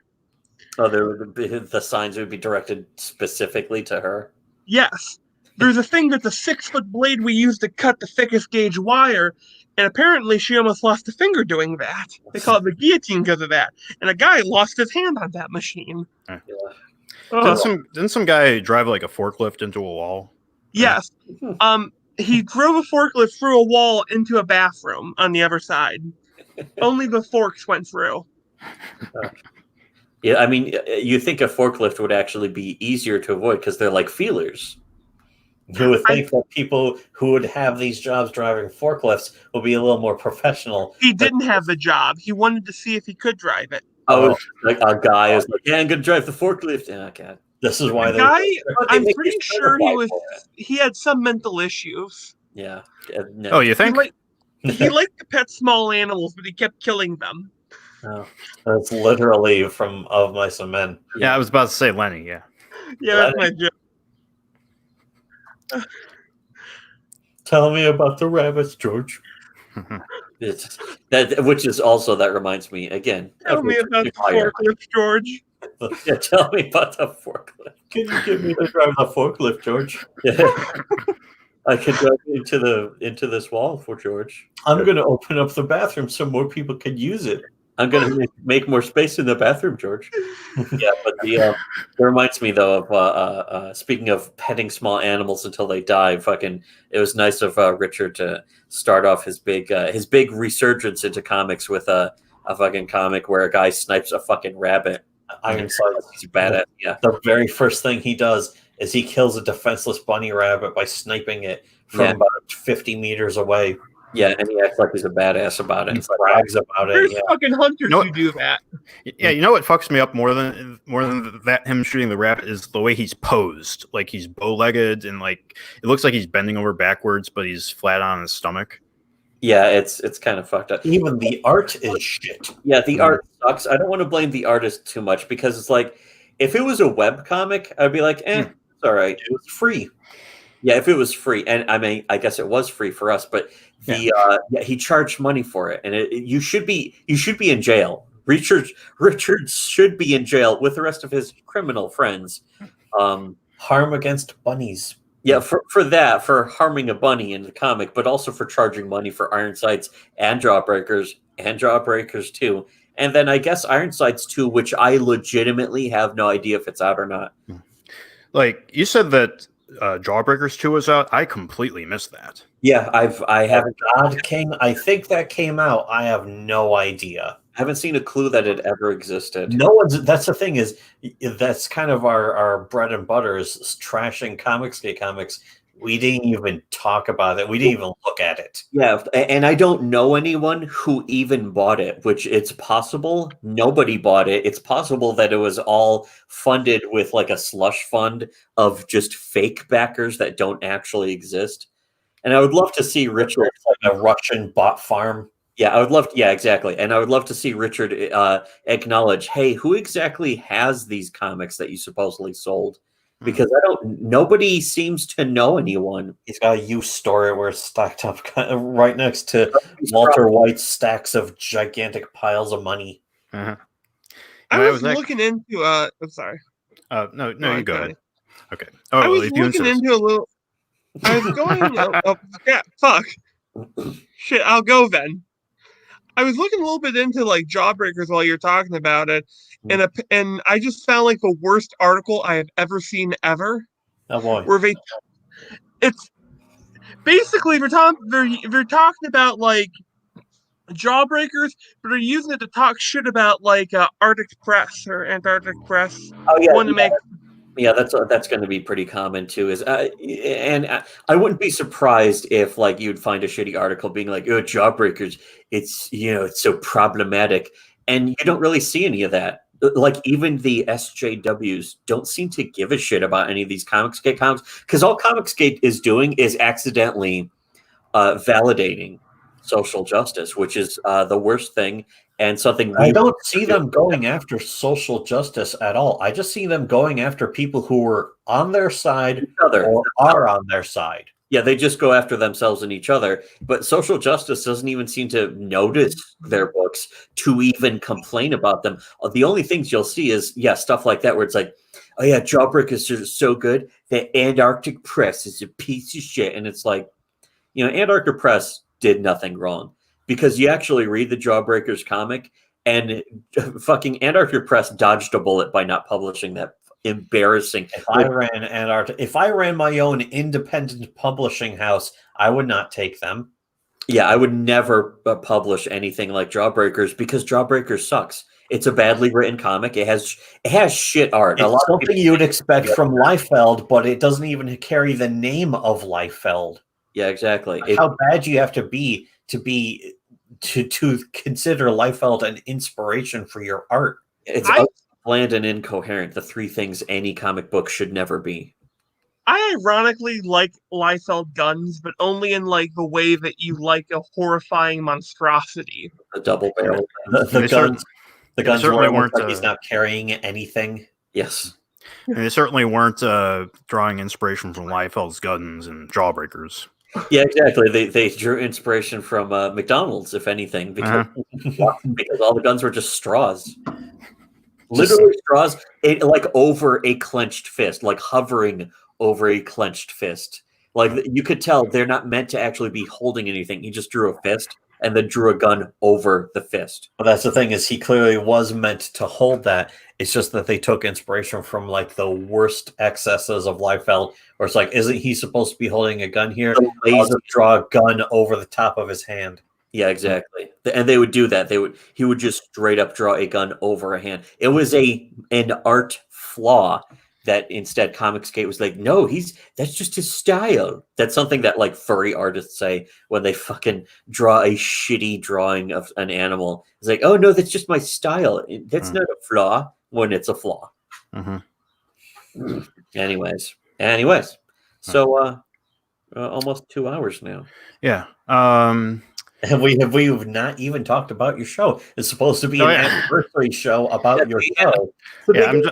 Show the Monkey Bar. Yeah, I'm just so generous that I just let my guests go on. Jack. Oh yeah, there he is. Pocket Jack's talking about. Yeah, that's one thing that I definitely want to be able to promote is a writers circle for discussing scripts.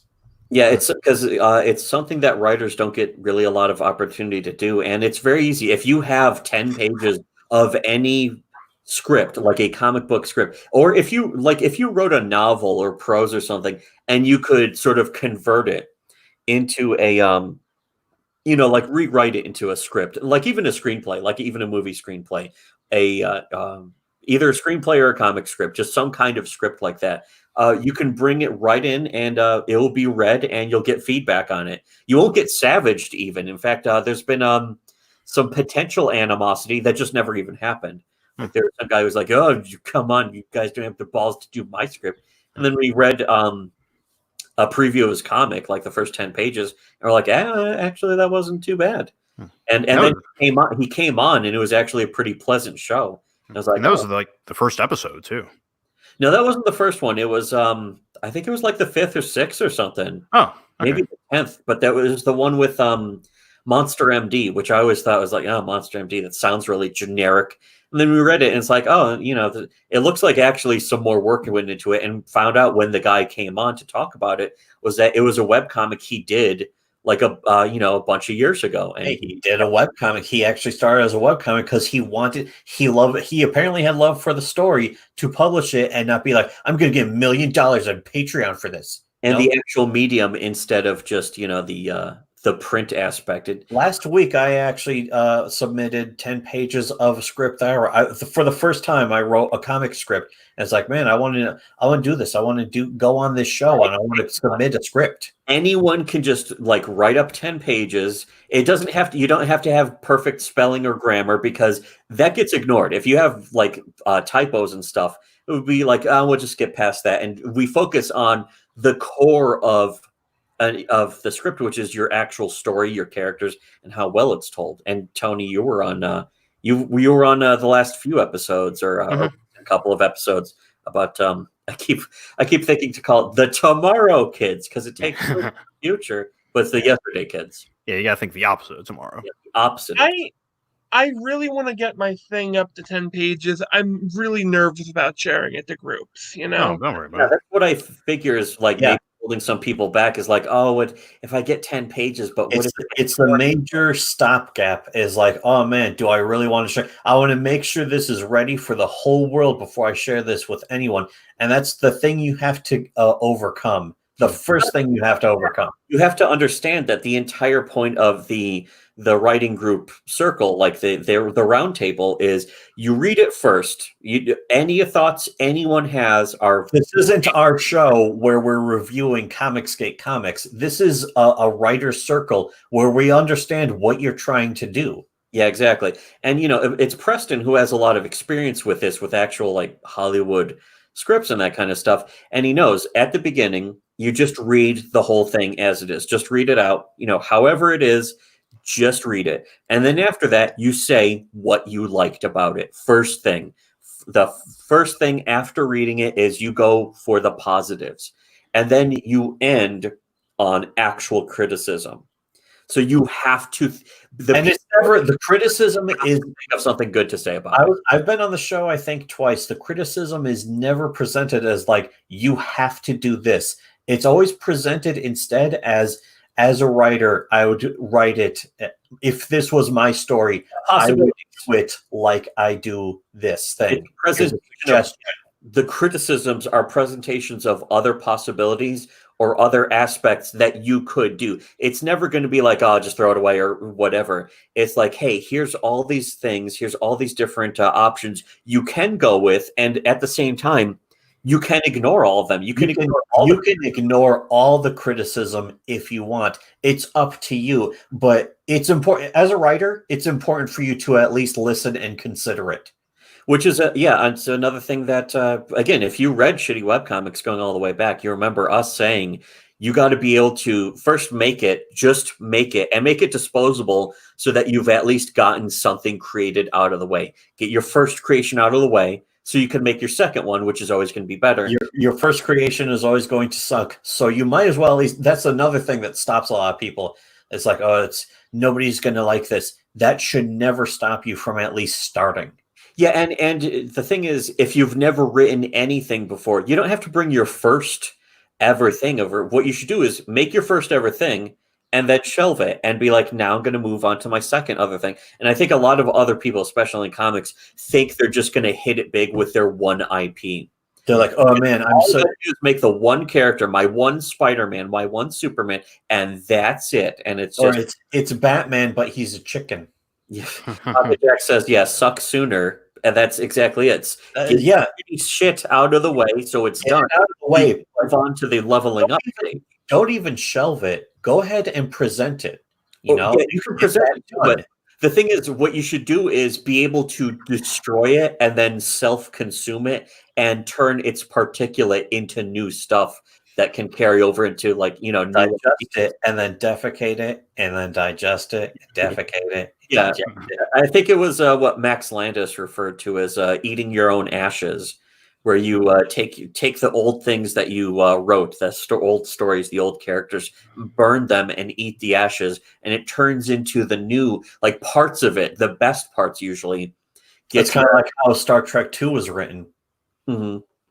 They had so many drafts of so many different possible story ideas, and I think the only one that they didn't really use anything from was Gene Roddenberry's going back in time to kill JFK story. Yeah, the one where Spock himself was on the grassy knoll pulling the fucking trigger to kill JFK to preserve the timeline. They didn't keep any of that. I kind of almost wish that would have happened, but still, that probably would have destroyed the entire.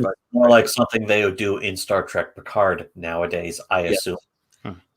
I would actually prefer to see that in Star Trek Picard now, because it's like, who cares about what happens in fucking Star Trek Picard or Discovery? I want to see Michael Burnham pulling the trigger, shooting fucking Abraham Lincoln to preserve the timeline. Or rather, she accidentally changes the timeline anyway, and slavery gets reinstated, and then she never gets made part of history ever. Yeah, she never gets onto a starship. White people get onto a starship. Even though if Abraham Lincoln had lived, I mean, slavery was still already abolished by that point, or supposed to be. So I don't know if it matters that much, does it? It could be abolished one way or the other. Yeah, that's exactly it. Even without Lincoln, pretty sure slavery would have been gone, because there's a huge public backlash against business by that point. Slavery is just not good business to begin with. It's kind of like Comicsgate. Yeah, exactly. Comicsgate is kind of like slavery. A lot of them seem to treat their artists or writers as if they're slaves. Like, what are you expecting? Money? You're getting paid? Or they're like, hey, they're spreading rumors or telling other people, hey, this guy didn't pay you, or this guy didn't pay his colorist. And now they're all yelling at each other like, you said I didn't pay my colorist. They're just fucking starting all these fights with each other and throwing each other into the getting ground up in the loom, like in Wanted. Yeah, their hands smashed in it. A bunch of rats come in strapped with bombs. Yes. They blow everything up. Filled with peanut butter and Semtex. Mm-hmm. It was paraffin, I think. Paraffin, whatever. And the watches made them explode, but how do the watches make them explode? I don't know. Is this electrical signal from the watch? I never understood how the watches were supposed to make the rats explode. They had watches on them. Yes. He curves the bullet. That's the only thing that's important. That's right. I remember reading the comic only after just knowing the movie. Yeah. And going, what the fuck? Yeah, I had no idea what was this part about being the movie. The comic book opens with the character's dad having a gay orgy, because having gay orgies reminds him of how much more he likes women. And he's like, oh, yeah. What does this have to do with curving bullets? When's the part where Angelina Jolie curves a bullet into her own head, which is what this movie made me want to do? That's what one of my friends, when the movie came out, said. This movie made me want to curve a bullet into my own head. And it's like, oh, just like Angelina Jolie, right? Yeah. In that movie. In the documentary. The documentary about bullet manufacturing, that's how it was sold to me by my brother. It's like, he just told me, movies about curving bullets. It's like, oh, that's how they make the 5.56 round, right? The tip is slightly bent, so it creates an exacerbated exit wound or something. And it's like, yeah, that's what it's about. Go watch it. You should go watch it. It's like, I guess I'll go watch it. And 2 weeks later, it's like, this guy's meeting with an Indian woman. She's got the dot on her head, and the laser sight dot on her head, and then zeroes in on the dot on her head and blows her brains out. None of that happens in the comic. The comic's not even remotely close to anything like that. The comic is about actual comic book supervillains if they won the war against Superman. Bizarro Superman shows up in the comic. He's just not called that. Yeah, and there's technically the main character is the Punisher. That's actually because he even describes his superpower is to stop people from breathing. Mm-hmm. That's like the whole concept is just that he doesn't even curve the bullet though, and I have no idea where that even came from. It's so ridiculous. And the thing is, I think you ended up liking the movie more than I did. I like the movie as like completely retarded. it's kitsch. That's basically what it is, but it succeeds at that. But it's so stupid though that it's like at some point I can't really like it that much either. So I don't know. It's trying very, very hard, Yes. and I can't always appreciate that, but I do appreciate at least trying. And then there's also a Mythbusters episode where it's like, is curving the bullet really real? And so it's like, we got a mechanical arm that can fire faster than the human being mind can even perceive. And then they just fire a bullet at like 2 paper targets that are 5 feet away from each other. And then they stick a rod through the bullet holes, and it's like, the rod is going through both bullet holes. I guess curving the bullet isn't possible. And it's like, it's not really scientific. I'm against this idea already, and you didn't even prove your point. Yeah, and the movie's like the movie is fantasy. It's not. There's nothing real. People are being shot from like hundreds of miles away with like ancient flintlock sniper rifles with a space telescope strapped to the top of them. You shouldn't be taking this movie that seriously. And then they have the peanut butter rat. Yeah, the peanut butter rats. But that was just confusing to me. I didn't even have a problem with that so much as like, how is this supposed to work? Even the loom of fate, it's like you see when one thread goes over the other. That's not the comic either. The loom of fate, that's not even in the comic. It's not even in the comic. That's one of the most confusing things. It's like, where's the loom? When do they get the orders from a piece of cloth? It's going to have someone's name on it. That was ridiculous. It's written in binary code. But it was so ridiculous that it's like, okay, I get it. The movie's ridiculous. I was on board. Going, and that's all I need. Yeah, that's all you need. You can't even get that from Jawbreakers. Jawbreakers doesn't even approach that level of care. Yeah, it didn't even rise to that level of incoherence and confusion. I would have preferred if it did. Yes. I wonder how much of Jawbreakers was written in one binge. If you like, I wonder. I think he wrote it in over like 1 hour.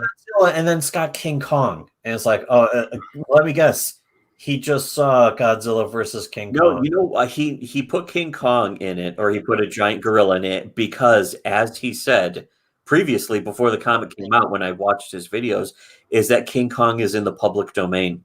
Mm-hmm. Oh, yeah. So therefore, his comic has King Kong in it. But if it's just a giant gorilla, not called King Kong. It's in the public domain, but you don't see people doing King Kong stories that much. You know why? Because you get laughed out of the fucking planet. You get laughed out of this plane of reality. Unless your story is actually really good and interesting. Yes. Like Kong Skull Island is like a bizarre, like borderline horror, creepy monster movie, and King Kong is in it fighting just an entire island of crazy monsters. Like, oh, that's cool. And it's like Vietnam era shit, and they're fucking. Oh, it's a fucking awesome movie. Yeah, it's great. It's incredibly fun. And it's amazingly excellent movie. You got it. Is especially, but even disregarding those elements, it still succeeds at all the things it's trying to do. Yeah, but the thing is, that's what you have to do to make King Kong interesting. Anything short of that, and you get Jawbreakers, which is one of the dumbest comics. One of the most boring. Chocolate. A monkey made out of hollow chocolate. Yeah, raspberry filled hollow chocolate ankles. Yeah, that's right. But now my comic is going to have giant monsters in it. I kind of want to do an ape joke now. I'm trying to figure out how to do a Jawbreakers monkey joke now. I mean, if you can. I mean, you certainly have the legal right because it's in the public domain. But petite déjeuner. It's not ape tit. It's a petite. Never mind. Let's go on to Final Jeopardy with everyone in negative numbers, and the category is let's go nuts. Swords for 48,000. Swords for 400. Swords for 200. Of course, that's Norm Macdonald, his most classic impersonation. Yeah, of Burt Reynolds. It's funny because it's a larger hat than normal. Okay, shut up. Alex Trebek is just having enough. It's just the petit déjeuner. It's not a petit, it's a petite. Never mind. Let's move on to Final Jeopardy with everyone in negative numbers. And the category is, you know what? This one's too hard, so I'm just going to make one up. Just draw. Your category is shapes. Draw, or sometimes you say anything, just draw anything. And then like the first two people draw nothing. And then it says, I fucked your mom or something. I fucked your father. The day is mine. Yeah. Oh, God. Anyways, what a great subject. So anyway, back to the Monkey Bar second anniversary. Oh, yeah. One thing about, I have to say, the idea of giant monsters as like a comic, it's like, that's where your imagination should run wild. Like, giant monsters, I'm going to design them all myself. They're going to have these weird quirks and powers. And then it's like, out of his head is a knife. Yes, but it's like you got all this work ahead of you, but it's like pure creative. It's an attempt at pure creativity, and this is my attempt. And it's like you have so much you can do with that, and I think that's a great potential setting for anyone who wants to just make a story, a comic, or whatever that's just clearly designed to be fun. And just make King Kong. The second shoe hasn't dropped yet. In the world of giant monsters, they make them fight like WWE. So they stage the fight. So they actually have. Well, that could be either as a goof. It's like we set up a giant wrestling ring, or if there is like the corporations, man, they're setting it up so that the giant monsters behind the scenes are taking steroids. And also, that would actually be funny if the corporation's like, we're going to have a fight. We're going to give them steroids, though. And then, then we get all the reconstruction contracts. It's like the South Park episode. The South Park episode about wrestling. Oh, you mean where the guy just starts singing? And it's like, wow, this guy's a really good wrestler. This girl has had 8 abortions. She's addicted to abortions. Addicted to abortions. Oh, God, you take gay porn and you get out of here. Yeah, all of a sudden the guy's like, "That's not wrestling. This is wrestling," and he's trying to do a hold. It's the classic Greek wrestling which he shows on his phone, and everyone's like, "Take your gay porn and get out of here." Because let's face it, the classic Greek wrestling is pretty gross looking. It's gay and gross. Anyways, it's gay. Now we did hit 2 hours. Is that it? I need to get out of the chair because my back hurts. I want to finish Shadow of the Tomb Raider. Yeah, I think we can wrap up. This is, I think, double the amount of time we usually go. Great. And this might be a longest episode. Yeah, actually. Very special episode. Yes. I guess that's appropriate. Hey, you two are awesome. Thank you. Oh, looks like Alex is here, too. Alex, enjoying it. Quit getting sidetracked with talking about the podcast. We need to talk. The whole point was to talk about the podcast. We did nothing. Yeah, we didn't do any. We came here for one reason, and we didn't even do that. I will say I've listened to a few of your episodes. I don't listen to a lot of podcasts in general. There's only so much time in the day. But I've heard some of your episodes in the past, and they're nice. They're nice. You could say comfy podcasts of just a couple of friends talking about some topics. Yeah, I'll take it. Yeah, so I would recommend anyone who wants to give this show a listen, subscribe. In particular, I wanted to be on this episode because it's a very special episode. Yeah, exactly. It's fun. It's fun to be on other people's shows, really. And it's fun to have you here and have you do most of the heavy little 2 hours with me, just me and Zach. Yeah, that's right. Just running the table with this. Yeah, so I can't, if you listen to any of the other episodes here of the Monkey Bar, you're not going to hear us, I guess. But listen to our show. Let's plug our own show. Yeah, go subscribe to SWC Revived, I guess. But if anyone listens to this and wants to hear these guys, hear the Monkey Bar, and go check out some of their previous episodes, here it is. Yeah, and donate to patreon.com/SmugLaily. And while you're at patreon.com/Tony J. Sus, that's Tony J. SUS. And anything else you want to add? And Not really. Yeah, that's about it for all of us. We've said it all. Yeah, we've said it all now. Literally, number 2 is it's in the works. It's a little slow going, but it is going. The first 6. We're not rushing it. And you can't rush genius, but also you can't rush money. Yeah, especially these days where the money's kind of maybe everyone wants to hold on to theirs, and they kind of should. Yeah, that's why I'm not even thinking about doing a crowdfunding for until the next Steam sale. Well, I'm anticipating the next Steam sale.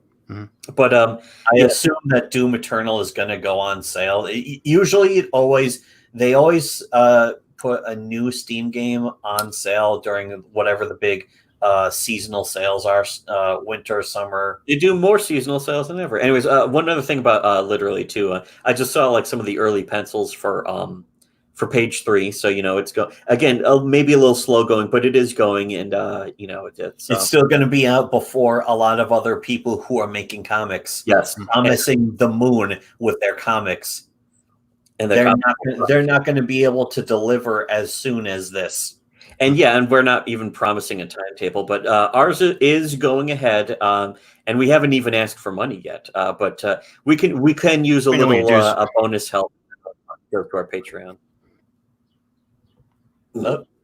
If anyone stops by our Patreon. Oh yeah, and later tonight also, if you check out Preston Poulter's Pocket Jacks Comics channel on YouTube, we're doing that writers' room. Going to try and be on that too. Yeah. All right. Well, All right. I guess this is the end of the episode. I've been Tony. I've been Zach.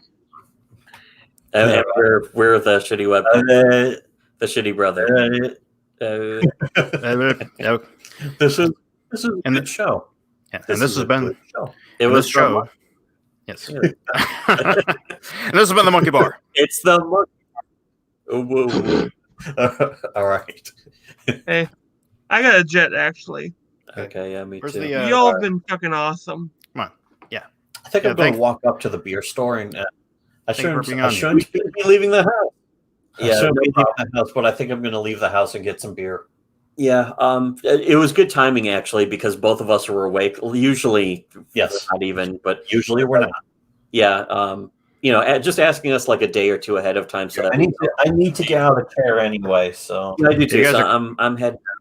Yeah, you guys are cutting out a lot, so I think it's a good time to end. Bye. Okay, yeah, it's going on the fritz. All right, I'm out.